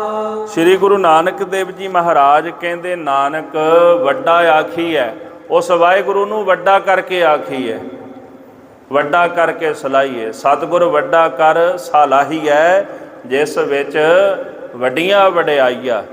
ਗੁਰੂ ਨੂੰ ਵੱਡਾ ਕਰਕੇ ਸਲਾਹੀਏ, ਜਿਹਦੇ ਵਿੱਚ ਵੱਡੀਆਂ ਵਡਿਆਈਆਂ ਨੇ। ਸਾਡੇ ਵਿੱਚ ਇੱਕ ਛੋਟਾ ਜਿਹਾ ਟ੍ਰੈਂਡ ਚੱਲਿਆ, ਆਮ ਕਰਕੇ ਕਈ ਪ੍ਰਚਾਰਕਾਂ ਨੇ ਗੱਲ ਸ਼ੁਰੂ ਕੀਤੀ ਵੀ ਗੁਰੂ ਸਾਡੇ ਵਰਗਾ ਮਨੁੱਖ ਹੈ, ਜਿਵੇਂ ਅਸੀਂ ਮਨੁੱਖ ਹਾਂ। ਅਸੀਂ ਗੁਰੂ ਨੂੰ ਵੱਡਾ ਕਰਕੇ ਕੀ ਸਲਾਹੁਣਾ ਹੈ? ਅਸੀਂ ਜਿਸ ਤਲ 'ਤੇ ਆਪ ਜੀ ਰਹੇ ਆ ਨਾ, ਅਸੀਂ ਉਸੇ ਤਲ 'ਤੇ ਗੁਰੂ ਨੂੰ ਲਿਆ ਕੇ ਖੜਾ ਕਰ ਦਿੱਤਾ। ਇੱਕ ਗੋਰੇ ਨੇ ਕੀ ਲਿਖਿਆ, ਕਹਿੰਦਾ ਇੱਦਾਂ ਤਾਂ ਫਿਰ ਜਿਹੜਾ ਮੱਛਰ ਹੈ ਨਾ, ਉਹ ਸੋਚਦਾ ਹੋਏਗਾ ਵੀ ਰੱਬ ਸਾਡੇ ਵਰਗਾ ਹੈ। ਉਹਨੇ ਇਹ ਗੱਲ ਆਖੀ ਵੀ ਰੱਬ ਇਸ ਮਨੁੱਖ ਜਿਹੜਾ ਹੈ, ਜੇ ਮਨੁੱਖ ਸੋਚਦਾ ਰੱਬ ਮੇਰੇ ਵਰਗਾ ਹੈ ਜਿਹੋ ਜਿਹਾ ਮੈਂ ਆ, ਕਹਿੰਦੇ ਇੱਦਾਂ ਤਾਂ ਮੱਛਰ ਇਹ ਸੋਚਦਾ ਹੋਏਗਾ ਵੀ ਰੱਬ ਮੇਰੇ ਵਰਗਾ ਹੈ, ਪਸ਼ੂ ਇਹ ਸੋਚਦਾ ਹੋਏਗਾ ਵੀ ਰੱਬ ਸਾਡੇ ਵਰਗਾ ਹੋਏਗਾ, ਇੱਦਾਂ ਤਾਂ ਛੋਟੇ ਛੋਟੇ ਕਰਮੇ ਸੋਚਦੇ ਹੋਣਗੇ ਵੀ ਰੱਬ ਸਾਡੇ ਵਰਗਾ ਹੋਏਗਾ। ਦੇਖੋ ਜਿਹੜਾ ਜਿਸ ਜੂਨੀ ਵਿੱਚ ਹੈ ਉਹਨੇ ਉਸ ਲੈਵਲ 'ਤੇ ਹੀ ਸੋਚਣਾ ਹੈ ਨਾ। ਮੱਛਰ ਇਹ ਤਾਂ ਨਹੀਂ ਨਾ ਸੋਚੇਗਾ ਵੀ ਰੱਬ ਮਨੁੱਖ ਵਰਗਾ, ਉਹਨੇ ਇਹ ਸੋਚਣਾ ਵੀ ਨਹੀਂ ਰੱਬ ਸਾਡੇ ਵਰਗਾ, ਕਿਉਂਕਿ ਉਹਦੇ ਕੋਲ ਸੋਝ ਹੀ ਨਹੀਂ। ਚਾਹੇ ਪਸ਼ੂ ਹੈ, ਪਕਸ਼ੀ ਹੈ, ਛੋਟੇ ਛੋਟੇ ਜੀਵ ਜੰਤ ਨੇ, ਇਹਨਾਂ ਕੋਲ ਪਰਮੇਸ਼ਰ ਨੇ ਬੁੱਧੀ ਨਹੀਂ ਇਹਨਾਂ ਨੂੰ ਬਖਸ਼ਿਸ਼ ਕੀਤੀ, ਪਰ ਸਾਨੂੰ ਤਾਂ ਦਿੱਤੀ ਹੈ ਨਾ। ਸਾਨੂੰ ਤਾਂ ਪਤਾ ਵੀ ਰੱਬ ਜਿਹੜਾ ਉਹ ਵੱਡਾ ਹੈ, ਉਹ ਸਾਡੇ ਵਰਗਾ ਨਹੀਂ। ਜੇ ਅਸੀਂ ਸੋਚੀ, ਅਸੀਂ ਤਾਂ ਅਗਿਆਨੀ ਆ। ਗੁਰਬਾਣੀ ਨੇ ਵੇਖੋ ਕੀ ਆਖਿਆ, ਕਿਤੇ ਗੁਰੂ ਗ੍ਰੰਥ ਸਾਹਿਬ ਮਹਾਰਾਜ ਸੱਚੇ ਪਾਤਸ਼ਾਹ ਨੇ ਆਖਿਆ ਵੀ ਰੱਬ ਮੇਰੇ ਵਰਗਾ। ਧੰਨ ਗੁਰੂ ਗ੍ਰੰਥ ਸਾਹਿਬ ਸੱਚੇ ਪਾਤਸ਼ਾਹ ਕਹਿੰਦੇ ਕੋਟ ਬ੍ਰਹਮੰਡ ਕੋ ਠਾਕੁਰ ਸੁਆਮੀ ਸਰਬ ਜੀਆ ਕਾ ਦਾਤਾ ਰੇ, ਤੁਮ ਦਾਤੇ ਠਾकुर ਪ੍ਰਤਪਾਲਕ ਨਾਇਕ ਖਸਮ ਹਮਾਰੇ, ਨਿਮਖ ਨਿਮਖ ਤੁਮ ਹੀ ਪ੍ਰਤਪਾਲੋ ਹਮ ਬਾਰਕ ਤੁਮਰੇ ਧਾਰੇ। ਸਤਿਗੁਰ ਵੱਡਾ ਕਰ ਸਲਾਹੀ ਹੈ, ਗੁਰੂ ਨੂੰ ਵੱਡਾ ਕਰਕੇ ਸਲਾਹਣਾ ਚਾਹੀਦਾ। ਔਰ ਗੁਰੂ ਗ੍ਰੰਥ ਸਾਹਿਬ ਮਹਾਰਾਜ ਨੇ ਅਕਾਲ ਪੁਰਖ ਨੂੰ ਵੱਡਾ ਕਰਕੇ ਸਲਾਹਿਆ। ਅਸੀਂ ਕਹਿੰਦੇ ਹਾਂ ਜੀ ਸਾਡੇ ਵਰਗਾ ਹੈ, ਤੇ ਗੁਰੂ ਗ੍ਰੰਥ ਸਾਹਿਬ ਜੀ ਮਹਾਰਾਜ ਕਹਿੰਦੇ ਨੇ ਹਮ ਪਾਪੀ ਤੁਮ ਪਾਪ ਖੰਡਨ। ਮੈਂ ਪਾਪੀ ਹਾਂ ਤੇ ਤੂੰ ਪਾਪ ਨਸ਼ਟ ਕਰਨ ਵਾਲਾ ਹੈ। ਹਉ ਪਾਪੀ ਤੂੰ ਬਖਸ਼ਣਹਾਰ, ਮੈਂ ਪਾਪੀ ਹਾਂ ਤੁਸੀਂ ਬਖਸ਼ਣ ਵਾਲੇ ਹੋ। ਤੇ ਫਿਰ ਜੇ ਬੰਦਾ ਇਹ ਕਵੇ ਵੀ ਰੱਬ ਮੇਰੇ ਵਰਗਾ, ਰੱਬ ਸਾਡੇ ਵਰਗਾ, ਤੇ ਫਿਰ ਗੱਲ ਨਹੀਂ ਨਾ ਬਣਦੀ। ਫਿਰ ਤਾਂ ਅਸੀਂ ਆਪਣੇ ਵਰਗਾ ਹੀ ਸਮਝ ਲਿਆ ਵੀ ਜਿਹੋ ਜਿਹਾ ਅਸੀਂ ਆ ਇੱਦਾਂ ਦਾ ਰੱਬ ਹੋਵੇਗਾ। ਧੰਨ ਗੁਰੂ ਨਾਨਕ ਦੇਵ ਜੀ ਕਹਿੰਦੇ ਨੇ ਨਾਨਕ ਵੱਡਾ ਆਖੀ ਹੈ, ਉਸ ਅਕਾਲ ਪੁਰਖ ਨੂੰ ਵੱਡਾ ਕਰਕੇ ਆਖੀਏ ਵੀ ਉਹ ਵੱਡਾ ਹੈ। ਆਪੇ ਜਾਣੈ ਆਪ, ਕਿਉਂਕਿ ਆਪਣਾ ਆਪ ਵਾਹਿਗੁਰੂ ਆਪ ਹੀ ਜਾਣਦਾ ਹੈ। ਸਾਲਾਹੀ ਸਾਲਾਹੇ ਏਤੀ ਸੁਰਤ ਨਾ ਪਾਈਆ। ਸਾਲਾਹੀ ਸਾਲਾਹੇ, ਇਹ ਸਾਲਾਹੇ ਪਾਠ ਹੈ। ਲੱਲੇ ਨੂੰ ਕੰਨਾ ਤੇ ਹਾਹੇ ਨੂੰ ਸਿਹਾਰੀ ਲੱਗੀ ਹੈ, ਵੱਡੀ ਮਾਤਰਾ ਕੰਨਾ ਹੈ ਇਹਦੇ ਨਾਲ, ਇਸ ਕਰਕੇ ਸਾਲਾਹੇ। ਏਤੀ ਸੁਰਤ ਨਾ ਪਾਈਆ, ਇਹ ਪਾਈਆ ਪਾਠ ਉਚਾਰਨ ਕਰਨਾ ਹੈ। ਸਲਾਉਣ ਵਾਲੇ ਉਸ ਅਕਾਲ ਪੁਰਖ ਨੂੰ ਸਲਾਹ ਰਹੇ ਨੇ, ਉਹਦੀ ਵਡਿਆਈ ਕਰ ਰਹੇ ਨੇ, ਪਰ ਮਹਾਰਾਜ ਕਹਿੰਦੇ ਉਹਨਾਂ ਨੂੰ ਇੰਨੀ ਕੁ ਸੁਰਤ ਸਮਝ ਨਹੀਂ ਅਜੇ ਤਾਈਂ ਪਈ ਕਿ ਉਹ ਵਾਹਿਗੁਰੂ ਕਿਤਨਾ ਕੁ ਮਹਾਨ ਕਿਤਨਾ ਕੁ ਵਿਸ਼ਾਲ ਹੈ। ਨਦੀਆ ਅਤੈ ਵਾਹ ਪਵਹਿ ਸਮੁੰਦ ਨਾ ਜਾਣੀਐ। ਨਦੀਆ ਇਹ ਵੀ ਬਿਨਾਂ ਬਿੰਦੀ ਤੋਂ ਪਾਠ ਕਰਨਾ ਹੈ। ਅਤੈ ਵਾਹ ਹਾਹਾ ਮੁਕਤਾ ਹੈ, ਵਾਹ ਉਚਾਰਨ ਕਰਨਾ ਹੈ। ਫਿਰ ਪਵ ਹੈ ਇਹਦਾ ਉਚਾਰਨ ਹੈ। ਸਮੁੰਦ ਨਾ ਜਾਣੀਐ ਹੈ। ਦੇਖੋ ਨਦੀਆਂ ਦਾ ਤੇ ਵਾਹ ਵਾੜੇ ਜਿਹੜੇ ਨਾਲੇ ਹੁੰਦੇ ਨਾ ਛੋਟੇ ਬਰਸਾਤੀ ਨਾਲੇ ਜਿਨ੍ਹਾਂ ਨੂੰ ਆਪਾਂ ਕਹਿ ਦਿੰਦੇ ਆ, ਇਹਨਾਂ ਸਾਰਿਆਂ ਦੇ ਪਾਣੀ ਦਾ ਜਿਹੜਾ ਪ੍ਰਵਾਹ ਹੁੰਦਾ ਹੈ ਉਹ ਸਮੁੰਦਰ ਵਿੱਚ ਜਦੋਂ ਜਾ ਕੇ ਪੈ ਜਾਂਦਾ ਨਾ ਸਾਧ ਸੰਗਤ ਜੀ, ਉਹ ਸਮੁੰਦਰ ਵਿੱਚ ਸਮਾ ਤਾਂ ਜਾਂਦਾ ਹੈ ਪਰ ਉਹ ਸਮੁੰਦਰ ਬਾਰੇ ਜਾਣਦਾ ਨਹੀਂ ਵੀ ਸਮੁੰਦਰ ਕਿੰਨਾ ਕੁ ਵੱਡਾ ਹੈ। ਨਦੀਆਂ ਦਾ ਪਾਣੀ ਸਮੁੰਦਰ ਵਿੱਚ ਪੈ ਜਾਂਦਾ ਹੈ ਪਰ ਸਮੁੰਦਰ ਦਾ ਭੇਦ ਨਹੀਂ ਜਾਣਦਾ ਵੀ ਸਮੁੰਦਰ ਕਿੰਨਾ ਕੁ ਵੱਡਾ ਹੈ, ਕਿਉਂਕਿ ਉਹ ਸਮੁੰਦਰ ਰੂਪ ਹੋ ਜਾਂਦਾ ਹੈ। ਜਿਹੜੀ ਚੀਜ਼ ਸਮੁੰਦਰ ਰੂਪ ਹੋ ਗਈ, ਸਮੁੰਦਰ ਵਿੱਚ ਅਭੇਦ ਹੋ ਗਈ, ਉਹਨੂੰ ਫਿਰ ਲੋੜ ਨਹੀਂ ਵੀ ਜਾਣਨ ਦੀ ਵੀ ਸਮੁੰਦਰ ਕਿੰਨਾ ਕੁ ਵਿਸ਼ਾਲ ਹੈ, ਕਿਉਂਕਿ ਉਹ ਉਹਦੇ ਵਿੱਚ ਜਾ ਕੇ ਸਮਾ ਗਿਆ, ਉਹਦੇ ਵਿੱਚ ਅਭੇਦ ਹੋ ਗਿਆ। ਹੁਣ ਉਹਦੀ ਅਭੇਦਤਾ ਦਾ ਆਨੰਦ ਮਾਣਦਾ ਹੈ। ਇਸੇ ਤਰ੍ਹਾਂ ਜਿਹੜੇ ਨਾਮ ਜਪਣ ਵਾਲੇ ਬ੍ਰਹਮ ਗਿਆਨੀ ਨੇ, ਕਹਿ ਲਓ ਵੀ ਨਦੀਆਂ ਵਾਂਗੂ, ਕੌਣ ਨੇ? ਜਿਹੜੇ ਮਮੁਕਸ਼ੂ ਨੇ, ਜਿਨ੍ਹਾਂ ਨੇ ਮੁਕਤੀ ਦੀ ਇੱਛਾ ਰੱਖੀ। ਵਾਹ ਜਿਹੜੇ ਵਾੜੇ ਨਾਲੇ, ਕੌਣ ਨੇ? ਜਗਿਆਸੂ। ਜਦੋਂ ਚਲਦੇ ਚਲਦੇ ਬ੍ਰਹਮ ਰੂਪੀ ਸਮੁੰਦਰ ਵਿੱਚ ਜਾ ਕੇ ਅਭੇਦ ਹੋ ਜਾਂਦੇ ਨੇ ਨਾ, ਤੇ ਫਿਰ ਉਹਦਾ ਅੰਤ ਨਹੀਂ ਪਾਉਂਦੇ। ਉਹ ਕਹਿੰਦੇ ਨੇ ਵੀ ਉਹ ਬੇਅੰਤ ਹੈ। ਅਕਾਲ ਪੁਰਖ ਜਿਹੜਾ ਉਹ ਬੇਅੰਤ ਹੈ, ਉਹਦੇ ਅੰਤ ਵਾਲੇ ਪਾਸੇ ਨਹੀਂ ਤੁਰਦੇ, ਬਸ ਉਹਦੀ ਅਭੇਦਤਾ ਦੇ ਆਨੰਦ ਨੂੰ ਉਹ ਮਾਣਦੇ ਹਨ ਵੀ ਉਹ ਅਕਾਲ ਪੁਰਖ ਵਾਹਿਗੁਰੂ ਮਹਾਨ ਹੈ, ਉਹ ਬੇਅੰਤ ਹੈ, ਉਹਦੀ ਅਭੇਦਤਾ ਦਾ ਰਸ ਉਹ ਮਾਣਦੇ ਹਨ। ਸਮੁੰਦ ਸਾਹ ਸੁਲਤਾਨ ਗਿਰਹਾ ਸੇਤੀ ਮਾਲ ਧਨ। ਇੱਥੇ ਪਹਿਲਾ ਉਦਾਹਰਣ ਹੈ ਜੀ, ਸਮੁੰਦ ਸਾਹ, ਇਹ ਸਾਹ ਹਾਹਾ ਮੁਕਤਾ ਪਾਠ ਇਹਦਾ ਉਚਾਰਨ ਕਰਨਾ ਹੈ, ਸੁਲਤਾਨ। ਫਿਰ ਗਿਰਹਾ ਸੇਤੀ ਮਾਲ ਧਨ। ਸਤਿਗੁਰੂ ਕਹਿੰਦੇ ਨੇ ਵੀ ਕੋਈ ਬਾਦਸ਼ਾਹ ਹੋਵੇ, ਸੁਲਤਾਨ ਹੋਵੇ, ਇਸ ਤਰ੍ਹਾਂ ਹੋਵੇ ਜਿਵੇਂ ਸਮੁੰਦਰ ਫੈਲੇ ਹੁੰਦੇ ਨੇ ਨਾ, ਸਮੁੰਦਰਾਂ ਵਾਂਗੂ ਵਿਸ਼ਾਲ ਉਹਦਾ ਰਾਜ ਭਾਗ ਹੋਵੇ। ਫਿਰ ਗਿਰਹਾ ਸੇਤੀ ਮਾਲ ਧਨ। ਦੂਜੀ ਉਦਾਹਰਣ ਗਿਰਹਾ। ਗਿਰਹਾ ਨਾਮ ਹੁੰਦਾ ਪਹਾੜਾਂ ਦਾ। ਜਿਵੇਂ ਪਹਾੜ ਹੁੰਦੇ ਨੇ ਵੱਡੇ ਵੱਡੇ, ਉਹਦੇ ਕੋਲ ਇੰਨਾ ਮਾਲ ਹੋਵੇ। ਮਾਲ ਵਿੱਚ ਕੀ ਆ ਜਾਂਦਾ ਜੀ? ਜਿਵੇਂ ਪਸ਼ੂ ਆ ਗਏ, ਘੋੜੇ ਆ ਗਏ, ਇਹ ਸਾਰਾ ਕੁਝ ਮਾਲ ਦੇ ਵਿੱਚ ਆ ਜਾਂਦਾ ਹੈ। ਫਿਰ ਧਨ, ਜਿਹੜੀ ਦੌਲਤ ਆਦਿਕ ਹੋ ਗਈ, ਸੋਨਾ ਚਾਂਦੀ ਪੈਸਾ ਸਾਰਾ ਕੁਝ ਹੋ ਗਿਆ। ਮਹਾਰਾਜ ਕਹਿੰਦੇ ਉਸ ਮਨੁੱਖ ਦੇ ਪਾਸ ਪਹਾੜਾਂ ਦੀ ਨਿਆਈ ਮਾਲ ਤੇ ਧਨ ਆਦਿਕ ਦੌਲਤ ਹੋਵੇ। ਕੀੜੀ ਤੁਲ ਨਾ ਹੋਵਨੀ ਜੇ ਤਿਸ ਮਨਹੁ ਨਾ ਵਿਸਰਹਿ। ਸਤਿਗੁਰੂ ਕਹਿੰਦੇ ਕੀੜੀ ਤੁਲ ਨਾ ਹੋਵਨੀ, ਇਹ ਪਾਠ ਹੋਵਨੀ ਉਚਾਰਨ ਕਰਨਾ ਹੈ। ਜੇ ਤਿਸ ਮਨਹੁ ਨਾ ਵਿਸਰਹਿ, ਇਸ ਪੰਕਤੀ ਨੂੰ ਧਿਆਨ ਨਾਲ ਉਚਾਰਨ ਆਇਆ ਹੈ। ਇੱਦਾਂ ਸਤਿਗੁਰੂ ਕਹਿੰਦੇ ਛੋਟੀ ਜੀ ਜਿਹੜੀ ਕੀੜੀ ਹੈ ਨਾ, ਇਹ ਜਿਹੜੇ ਵੱਡੇ ਵੱਡੇ ਰਾਜੇ, ਉਹਨਾਂ ਕੀੜੀਆਂ ਦੇ ਤੁਲ ਬਰਾਬਰ ਨਹੀਂ। ਇੱਥੇ ਕੀੜੀ ਕਿਹਨਾਂ ਨੂੰ ਆਖਿਆ ਜੀ? ਜਿਹੜੇ ਨਿਰਮਾਣਤਾ ਦੇ ਨਾਲ ਨੀਵੇਂ ਬਣ ਕੇ ਰੱਬ ਦੀ ਆਰਾਧਨਾ ਕਰਦੇ ਨੇ, ਜਿਨ੍ਹਾਂ ਨੂੰ ਵਾਹਿਗੁਰੂ ਨਹੀਂ ਵਿਸਰਦਾ। ਜਿਨ੍ਹਾਂ ਨਾ ਵਿਸਰੈ ਨਾਮ ਸੇ ਕਨੇਹਿਆ, ਭੇਦ ਨਾ ਜਾਣੋ ਮੂਲ ਸਾਈਂ ਜਿਹਿਆ। ਜਿਨ੍ਹਾਂ ਦਾ ਮਨ ਨੀਵਾ ਹੋ ਗਿਆ, ਮੱਤ ਉੱਚੀ ਹੋ ਗਈ, ਜਿਨ੍ਹਾਂ ਨੂੰ ਨਾਮ ਨਹੀਂ ਵਿਸਰਦਾ। ਪਾਤਸ਼ਾਹ ਕਹਿੰਦੇ ਜਿਨ੍ਹਾਂ ਨੂੰ ਲੋਕਾਂ ਨੇ ਨੀਵਾ ਆਖਿਆ, ਦੁਨੀਆ ਦੇ ਵੱਡੇ ਵੱਡੇ ਸੁਲਤਾਨ ਵੀ ਉਹਨਾਂ ਦੀ ਬਰਾਬਰੀ ਨਹੀਂ ਕਰ ਸਕਦੇ। ਭਾਵੇਂ ਪਾਤਸ਼ਾਹ ਕਹਿੰਦੇ ਉਹ ਵੱਡੇ ਸੁਲਤਾਨ ਹੋਵਣ, ਜਿਵੇਂ ਸਮੁੰਦਰ ਹੈ, ਹਰ ਪਾਸੇ ਰਾਜ ਹੋਵੇ, ਛਤਰਪਤੀ ਰਾਜੇ ਹੋਵਣ, ਉਹਨਾਂ ਕੋਲ ਪਹਾੜਾਂ ਦੀ ਨਿਆਈ ਮਾਲ ਧਨ ਹੋਵੇ, ਪਰ ਉਹ ਫਿਰ ਵੀ ਉਹ ਕੀੜੀ ਨਾਲੋਂ ਵੀ ਛੋਟੇ ਨੇ, ਜਿਸ ਕੀੜੀ ਨੂੰ ਅਕਾਲ ਪੁਰਖ ਨਹੀਂ ਵਿਸਰਦਾ। ਭਾਵ ਉਹ ਉਹਨਾਂ ਨਾਲੋਂ ਵੀ ਛੋਟੇ ਨੇ। ਇੱਕ ਗੁਰਸਿੱਖ ਪਿਆਰੇ ਸਨ ਗੁਰੂ ਅਰਜਨ ਦੇਵ ਮਹਾਰਾਜ ਸੱਚੇ ਪਾਤਸ਼ਾਹ ਜੀ ਦੇ, ਪੰਜਵੇਂ ਪਾਤਸ਼ਾਹ, ਉਹ ਸਿੱਖ ਦੇ ਜਦੋਂ ਘਰ ਦੇ ਵਿੱਚ ਪਹੁੰਚੇ ਨਾ, ਉਹਦਾ ਨਾਮ ਸੀ ਭਾਈ ਹੇਮਾ, ਗੁਰਸਿੱਖ ਦਾ।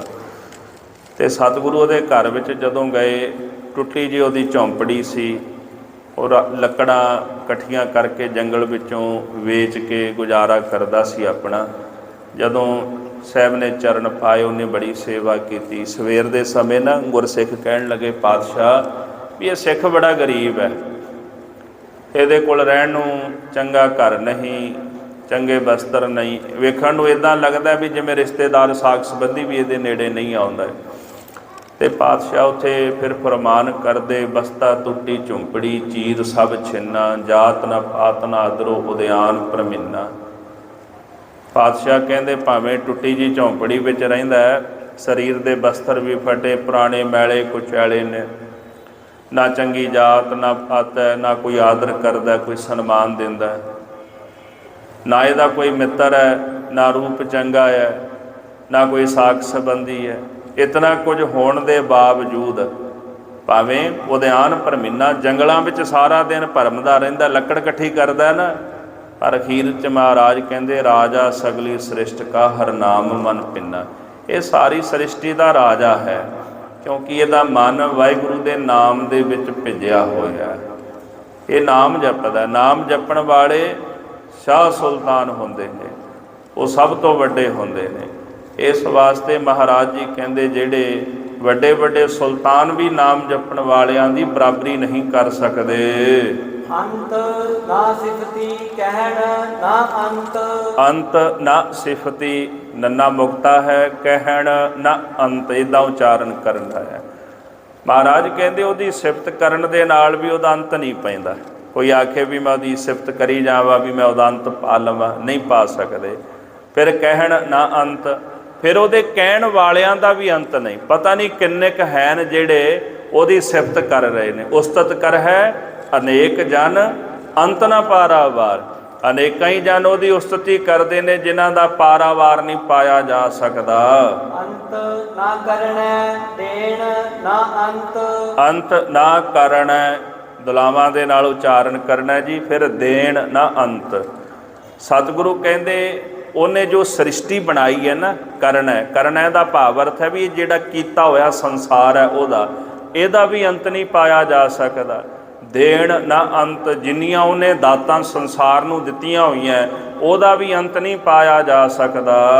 ਅੰਤ ਨਾ ਵੇਖਣ ਸੁਣਨ ਨਾ ਅੰਤ, ਅੰਤ ਨਾ ਵੇਖਣ, ਵਿਸ਼ਰਾਮ ਦੇ ਕੇ ਸੁਣਨ, ਦੋ ਨਾਣੇ ਨੇ ਜੀ, ਇਹਨਾਂ ਦੋਨਾਂ ਨੂੰ ਉਚਾਰਨ ਕਰਨਾ। ਸੁਣਨ ਇੱਦਾਂ ਉਚਾਰਨਾ ਹੈ, ਨਾ ਅੰਤ।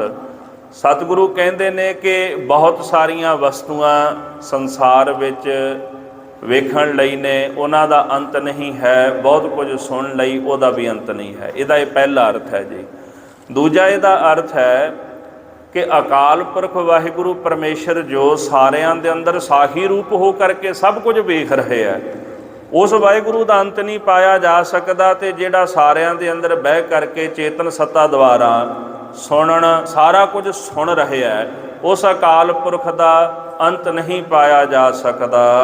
ਅੰਤ ਨਾ ਜਾਪੈ ਕਿਆ ਮਨ ਮੰਤ, ਅੰਤ ਨਾ ਜਾਪੈ, ਇੱਥੇ ਵਿਸ਼ਰਾਮ ਦੇ ਕੇ ਕਿਆ ਮਨ ਮੰਤ, ਉਹਦੇ ਮਨ ਦੇ ਅੰਦਰ ਕੀ ਮੰਤਰ ਹੈ, ਕੀ ਸਲਾਹ ਹੈ, ਉਹ ਕੀ ਕਰਨਾ ਚਾਹੁੰਦਾ ਹੈ, ਇਹਦਾ ਅੰਤ ਕੋਈ ਨਹੀਂ ਪਾ ਸਕਦਾ। ਅੰਤ ਨਾ ਜਾਪੈ ਕਿਆ ਕੀਤਾ ਆਕਾਰ, ਅੰਤ ਨਾ ਜਾਪੈ ਕੀਤਾ ਆਕਾਰ, ਐੜੇ ਨੂੰ ਕਰਨਾ ਲੱਗਿਆ ਜੀ, ਆਕਾਰ ਪਾਠ ਉਚਾਰਨ ਕਰਨਾ ਹੈ। ਜਿਤਨਾ ਆਕਾਰ ਅਕਾਲ ਪੁਰਖ ਨੇ ਬਣਾਇਆ ਨਾ ਸੰਸਾਰ ਦੇ ਅੰਦਰ, ਜਿਤਨੇ ਜੀਵ ਜੰਤੂ ਸ੍ਰਿਸ਼ਟੀ, ਚਾਰ ਖਾਣੀਆਂ ਚਾਰ ਬਾਣੀਆਂ ਆਦਿਕ ਬਣਾਈਆਂ ਨੇ, ਉਹਦਾ ਜਿਹੜਾ ਆਕਾਰ ਹੈ ਉਹਦਾ ਵੀ ਅੰਤ ਨਹੀਂ ਜਾਣਿਆ ਜਾ ਸਕਦਾ।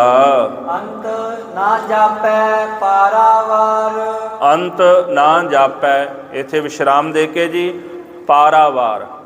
ਪਾਰਾਵਾਰ ਦੇ ਵਿੱਚੋਂ ਦੋ ਅਰਥ ਨਿਕਲਦੇ ਨੇ, ਇੱਕ ਪਾਰ ਇੱਕ ਉਰਾਰ। ਜਿਵੇਂ ਨਦੀ ਦੇ ਦੋ ਕੰਢੇ ਹੁੰਦੇ ਨਾ, ਇੱਕ ਪਾਰਲਾ ਕੰਢਾ ਇੱਕ ਉਰਲਾ ਕੰਢਾ, ਇਹਨੂੰ ਉਰਾਰ ਤੇ ਪਾਰ ਕਹਿੰਦੇ ਆ। ਤੋ ਇੱਕ ਚੀਜ਼ ਸ਼ੁਰੂ ਹੋ ਰਹੀ ਹੈ, ਉਹ ਪਾਰ ਜਾ ਕੇ ਖਤਮ ਹੋ ਰਹੀ ਹੈ। ਮਹਾਰਾਜ ਕਹਿੰਦੇ ਉਹਦਾ ਨਹੀਂ ਪਾਰਾਵਾਰ ਪਾਇਆ ਜਾ ਸਕਦਾ, ਵੀ ਕਿੱਥੋਂ ਆਰੰਭ ਹੁੰਦਾ ਹੈ ਤੇ ਕਿੱਥੇ ਉਹਨੇ ਜਾ ਕੇ ਮੁੱਕਣਾ ਹੈ, ਕੋਈ ਨਹੀਂ ਜਾਣ ਸਕਦਾ। ਉਹਦਾ ਉਰਾਰ ਤੇ ਪਾਰ ਦਾ ਕੋਈ ਅੰਤ ਨਹੀਂ ਪਾ ਸਕਦਾ। ਅੰਤ ਕਾਰਨ ਕੇਤੇ ਬਿਲ ਲਾਹੇ, ਅੰਤ ਕਾਰਨ, ਇੱਥੇ ਵਿਸ਼ਰਾਮ ਦੇ ਕੇ ਕੇਤੇ ਬਿਲ ਲਾਹੇ, ਇੱਦਾਂ ਉਚਾਰਨ ਕਰਨਾ। ਉਹਦਾ ਅੰਤ ਪਾਉਣ ਦੇ ਲਈ ਪਤਾ ਨਹੀਂ ਕਿਤਨੇ ਕੁ ਜੀਵ ਦੁਖੀ ਹੋ ਰਹੇ ਨੇ, ਰੋ ਰਹੇ ਹਨ। ਤਾਂ ਕਿ ਅੰਤ ਨਾ ਪਾਏ ਜਾਏ, ਤਾਂ ਕਿ ਇਹ ਵੱਖਰਾ ਵੱਖਰਾ ਪਾਠ ਕਰਨਾ, ਤਾਕੇ ਨਹੀਂ ਕਹਿਣਾ ਜੀ, ਤਾਕੇ ਅੰਤ ਨਾ ਪਾਏ ਜਾਹੇ। ਉਸ ਅਕਾਲ ਪੁਰਖ ਦਾ ਕਿਸੇ ਪਾਸੋਂ ਵੀ ਅੰਤ ਨਹੀਂ ਪਾਇਆ ਜਾ ਸਕਦਾ। ਇਹੋ ਅੰਤ ਨਾ ਜਾਣੈ ਕੋਇ। ਇਹੋ ਅੰਤ, ਇੱਥੇ ਵਿਸ਼ਰਾਮ ਦੇ ਕੇ, ਨਾ ਜਾਣੈ ਕੋਇ। ਇਹਦੇ ਦੋ ਭਾਵ ਨੇ ਜੀ। ਪਹਿਲਾ ਅਰਥ ਜਿਹੜਾ ਵਿਦਵਾਨ ਕਰਦੇ, ਇਹੋ ਅੰਤ, ਇਹ ਜੋ ਅੰਤ ਪਾਣ ਵਾਲਾ ਜੀਵ ਹੈ ਨਾ, ਇਹਦਾ ਅੰਤ ਹੋ ਜਾਂਦਾ ਹੈ। ਨਾ ਜਾਣੈ ਕੋਇ, ਪਰ ਵਾਹਿਗੁਰੂ ਦਾ ਅੰਤ ਕੋਈ ਨਹੀਂ ਜਾਣਦਾ। ਜੀਵ ਦਾ ਅੰਤ ਹੋ ਜਾਂਦਾ ਹੈ, ਪਰ ਉਹਦਾ ਅੰਤ ਕੋਈ ਨਹੀਂ ਜਾਣ ਸਕਦਾ। ਇਹਦਾ ਦੂਜਾ ਜਿਹੜਾ ਅਰਥ ਹੈ, ਇਹੋ ਅੰਤ, ਕਹਿੰਦੇ ਇਹੀ ਅੰਤ ਹੈ। ਜੇ ਰੱਬ ਦੇ ਅੰਤ ਦੀ ਗੱਲ ਕਰੀਏ, ਕਹਿੰਦੇ ਇਹੀ ਅੰਤ ਹੈ, ਨਾ ਜਾਣੈ ਕੋਇ, ਕਿ ਉਹਦਾ ਅੰਤ ਕੋਈ ਨਹੀਂ ਜਾਣ ਸਕਦਾ। ਬਸ ਇੰਨੀ ਗੱਲ ਸਮਝ ਵਿੱਚ ਪੈ ਗਈ ਵੀ ਉਹਦਾ ਅੰਤ ਕੋਈ ਨਹੀਂ ਜਾਣ ਸਕਦਾ। ਕਹਿੰਦੇ ਬਸ ਇਹੀ ਉਹਦਾ ਅੰਤ ਸਮਝ ਲਓ। ਬਹੁਤਾ ਕਹੀਐ ਬਹੁਤਾ ਹੋਏ। ਬਹੁਤਾ ਕਹੀਐ ਬਹੁਤਾ ਹੋਏ। ਇਹਨੂੰ ਬਹੁਤਾ ਨਹੀਂ ਕਹਿਣਾ ਜੀ। ਬੱਬੇ ਤੇ ਨਾਲ ਹਾਹੇ ਨੂੰ ਔਂਕੜ ਲੱਗੀ, ਹਾਹੇ ਨੂੰ ਔਂਕੜ ਹੋਣ ਕਰਕੇ ਬਹੁਤਾ ਕਹੀਐ ਬਹੁਤਾ ਹੋਏ। ਜਦੋਂ ਉਹਦੇ ਜਸ ਨੂੰ ਆਪਾਂ ਉਚਾਰਨ ਕਰਦੇ ਹਾਂ, ਜਿਉਂ-ਜਿਉਂ ਉਚਾਰਨ ਕਰਦੇ ਉਹਦਾ ਜਸ ਵੱਧਦਾ ਹੀ ਜਾਂਦਾ ਹੈ, ਵੱਧਦਾ ਹੀ ਜਾਂਦਾ ਹੈ। ਇੱਕ ਅਨਲ ਪੰਛੀ ਹੈ ਨਾ, ਅਨਲ ਪੰਛੀ ਆਕਾਸ਼ ਵਿੱਚ ਉੱਡਦਾ ਜੀ। ਕਹਿੰਦੇ ਜਿੰਨਾ ਉੱਚਾ ਜਾਂਦਾ ਨਾ ਆਕਾਸ਼ ਵਿੱਚ, ਆਕਾਸ਼ ਓਨਾ ਉੱਚਾ ਹੋਈ ਜਾਂਦਾ ਹੈ, ਓਨਾ ਹੀ ਵਧੀ ਜਾਂਦਾ ਹੈ, ਕਿਉਂਕਿ ਆਕਾਸ਼ ਦਾ ਅੰਤ ਕੋਈ ਨਹੀਂ। ਆਕਾਸ਼ ਜਿਹੜਾ ਇਹਦਾ ਅੰਤ ਨਹੀਂ ਮੰਨਿਆ ਜਾਂਦਾ। ਉਹ ਅਨਲ ਪੰਛੀ ਜਿੰਨਾ ਉੱਚਾ ਉੱਡੀ ਜਾਂਦਾ, ਜਿੰਨਾ ਉੱਚਾ ਉੱਡੀ ਜਾਂਦਾ, ਆਕਾਸ਼ ਓਨਾ ਹੀ ਵਧੀ ਜਾਂਦਾ। ਆਕਾਸ਼ ਹੁਣ ਹੈ ਹੀ ਬੇਅੰਤ, ਉਹਦਾ ਅੰਤ ਕਿੱਥੋਂ ਆਵੇ। ਇੱਦਾਂ ਜਦੋਂ ਕੋਈ ਉਹਦਾ ਜਸ ਉਚਾਰਨ ਕਰਦਾ, ਜਿਤਨਾ ਜਸ ਕਰਦਾ ਓਨਾ ਹੀ ਉਹ ਵਧੀ ਜਾਂਦਾ ਹੈ। ਵੱਡਾ ਸਾਹਿਬ ਉੱਚਾ ਥਾਉ। ਵੱਡਾ ਸਾਹਿਬ, ਉਹ ਵੱਡਾ ਮਾਲਕ ਹੈ। ਉੱਚਾ ਥਾਉ, ਉਹਦਾ ਜਿਹੜਾ ਸੱਚਖੰਡ ਰੂਪੀ ਅਥਵਾ ਜਿਹੜਾ ਸਤ ਸੰਗਤ ਰੂਪੀ ਥਾਂ ਹੈ, ਉਹ ਵੀ ਉੱਚਾ ਹੈ। ਉੱਚੇ ਉੱਪਰ ਉੱਚਾ ਨਾਉ। ਉੱਚੇ ਹੇਠਾਂ ਦੁਲੈਂਕੜ ਨੇ ਜੀ, ਉੱਚੇ ਉੱਪਰ, ਫਿਰ ਇੱਥੇ ਔਂਕੜ ਲੱਗ ਗਈ। ਉੱਪਰ ਪਾਠ ਕਰਨਾ, ਉੱਚੇ ਉੱਪਰ ਉੱਚਾ ਨਾਉ। ਅਕਾਲ ਪੁਰਖ ਉੱਚਾ ਹੈ। ਮਹਾਰਾਜ ਜੀ ਕਹਿੰਦੇ ਉਹ ਸਾਰਿਆਂ ਤੋਂ ਉੱਪਰ ਹੈ, ਉਹਦੇ ਤੋਂ ਉੱਤੇ ਕੋਈ ਨਹੀਂ, ਉਹਦੇ ਤੋਂ ਬਾਕੀ ਸਾਰੇ ਥੱਲੇ ਹੀ ਨੇ। ਉੱਚੇ ਉੱਪਰ ਉੱਚਾ ਨਾਉ, ਉਹਦਾ ਨਾਮ ਉੱਚਾ ਹੈ। ਜਿਵੇਂ ਦਾਸ ਨੇ ਪਹਿਲਾਂ ਬੇਨਤੀ ਕੀਤੀ ਹੈ, ਮਕਾਨ ਜਿੰਨਾ ਉੱਚਾ ਹੋਵੇ, ਪੌੜੀ ਓਨੀ ਉੱਚੀ ਚਾਹੀਦੀ ਹੁੰਦੀ ਹੈ। ਪਰਮਾਤਮਾ ਜਿਤਨਾ ਉੱਚਾ ਹੈ, ਓਨਾ ਹੀ ਉੱਚਾ ਉਹਦਾ ਨਾਮ ਹੈ। ਉਹਦਾ ਨਾਮ ਜਪਣ ਵਾਲਾ ਉਹਦੇ ਘਰ ਵਿੱਚ ਜਾ ਪਹੁੰਚਦਾ ਹੈ। ਏਵਡ ਉੱਚਾ ਹੋਵੇ ਕੋਈ। ਏਵਡ ਉੱਚਾ, ਉੱਚਾ ਪਾਠ ਕਰਨਾ।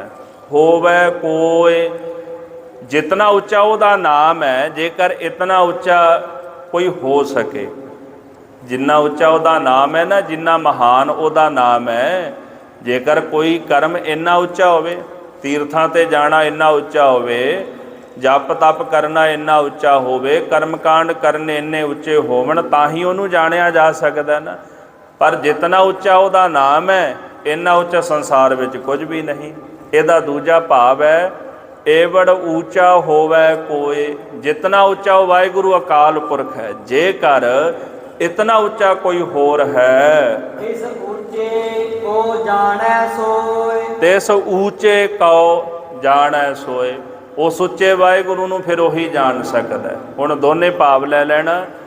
ਜੇ ਰੱਬ ਵਰਗਾ ਕੋਈ ਉੱਚਾ ਹੈ ਤਾਂ ਉਹ ਰੱਬ ਨੂੰ ਜਾਣ ਸਕਦਾ, ਜਾਂ ਫਿਰ ਜੇ ਜਿਤਨਾ ਉੱਚਾ ਉਹਦਾ ਨਾਮ ਹੈ, ਜੇ ਇਤਨਾ ਕੋਈ ਮਹਾਨ ਕਰਮ ਕਾਂਡ ਹੋਵੇਗਾ ਤੇ ਤਾਂ ਹੀ ਉਹ ਰੱਬ ਨੂੰ ਜਾਣਨ ਦੇ ਯੋਗ ਹੋਵੇਗਾ। ਪਰ ਸੱਤ ਇਹ ਹੈ, ਨਾ ਰੱਬ ਵਰਗਾ ਕੋਈ ਹੈ ਤੇ ਨਾ ਕੋਈ ਦੁਨੀਆ ਵਿੱਚ ਪਰਮੇਸ਼ਰ ਦੇ ਨਾਮ ਤੁੱਲ ਕੋਈ ਹੋਰ ਕਰਮ ਹੈ।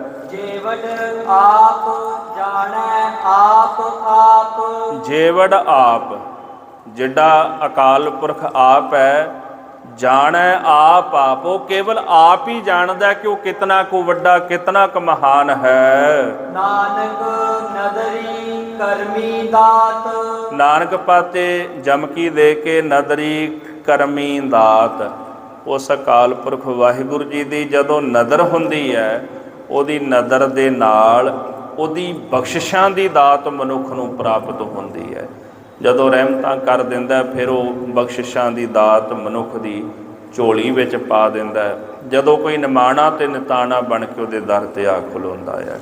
ਸੋ 24 ਪੌੜੀਆਂ ਆਪਾਂ ਸਰਵਣ ਕੀਤੀਆਂ ਨੇ ਜੀ। ਤਕਰੀਬਨ ਸਮੇਂ ਦੀ ਸਮਾਪਤੀ ਹੈ। ਕੱਲ ਵੀ ਇਸੇ ਤਰ੍ਹਾਂ ਆਪ ਜੀ ਨੇ ਹਾਜ਼ਰੀਆਂ ਭਰਨੀਆਂ ਨੇ। ਤੋ ਸੰਗਤਾਂ ਦੀ ਇੱਕ ਮੰਗ ਸੀ ਵੀ ਸਮਾਂ ਜਿਹੜਾ ਆਪਣਾ ਰੋਜ਼ ਦਾ ਹੈ ਵੀ ਇਹ ਸਮਾਂ ਬਦਲਿਆ ਜਾਵੇ, ਵੀ ਥੋੜ੍ਹਾ ਜਿਹਾ ਜ਼ਿਆਦਾ ਲੇਟ ਹੋ ਜਾਂਦਾ ਹੈ। ਤੋ ਕੱਲ ਦਾਸ ਨੇ 4:30 ਦੀ ਬੇਨਤੀ ਕੀਤੀ ਸੀ, ਪਰ ਅੱਜ ਵਿਚਾਰ ਕੀਤੀ ਵੀ 4 ਤੋਂ 5 ਸਮਾਂ ਪਹਿਲਾਂ ਕਿਹਾ ਸੀ ਸਾਰੀਆਂ ਮਾਤਾਵਾਂ ਬੀਬੀਆਂ ਭੈਣਾਂ ਨੇ। ਤੋ 4 ਤੋਂ ਲੈ ਕੇ 5 ਵਜੇ ਤੱਕ ਜਿਹੜਾ ਕਥਾ ਦਾ ਸਮਾਂ ਉਹ ਰੱਖਿਆ ਗਿਆ ਹੈ। 1 ਘੰਟਾ ਪਹਿਲਾਂ ਉਂਝ 5 ਤੋਂ 6 ਰੋਜ਼ ਕਥਾ ਹੁੰਦੀ ਸੀ, ਹੁਣ 4 ਤੋਂ 5, ਕਿਉਂਕਿ 5 ਤੋਂ 6 ਕਹਿੰਦੇ ਥੋੜ੍ਹਾ ਜਿਹਾ ਜ਼ਿਆਦਾ ਲੇਟ ਹੋ ਜਾਂਦਾ ਹੈ।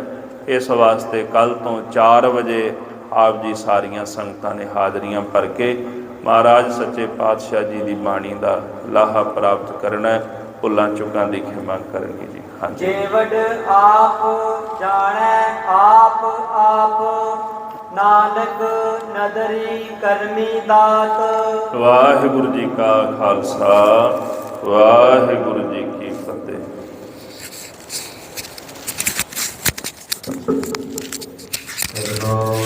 ਜਦੋਂ ਬੰਦ ਕਰੋਗੇ ਨਾ ਸੇਵ ਦਾ ਆਪਸ਼ਨ ਆਏਗਾ। ਧੰਨਵਾਦ।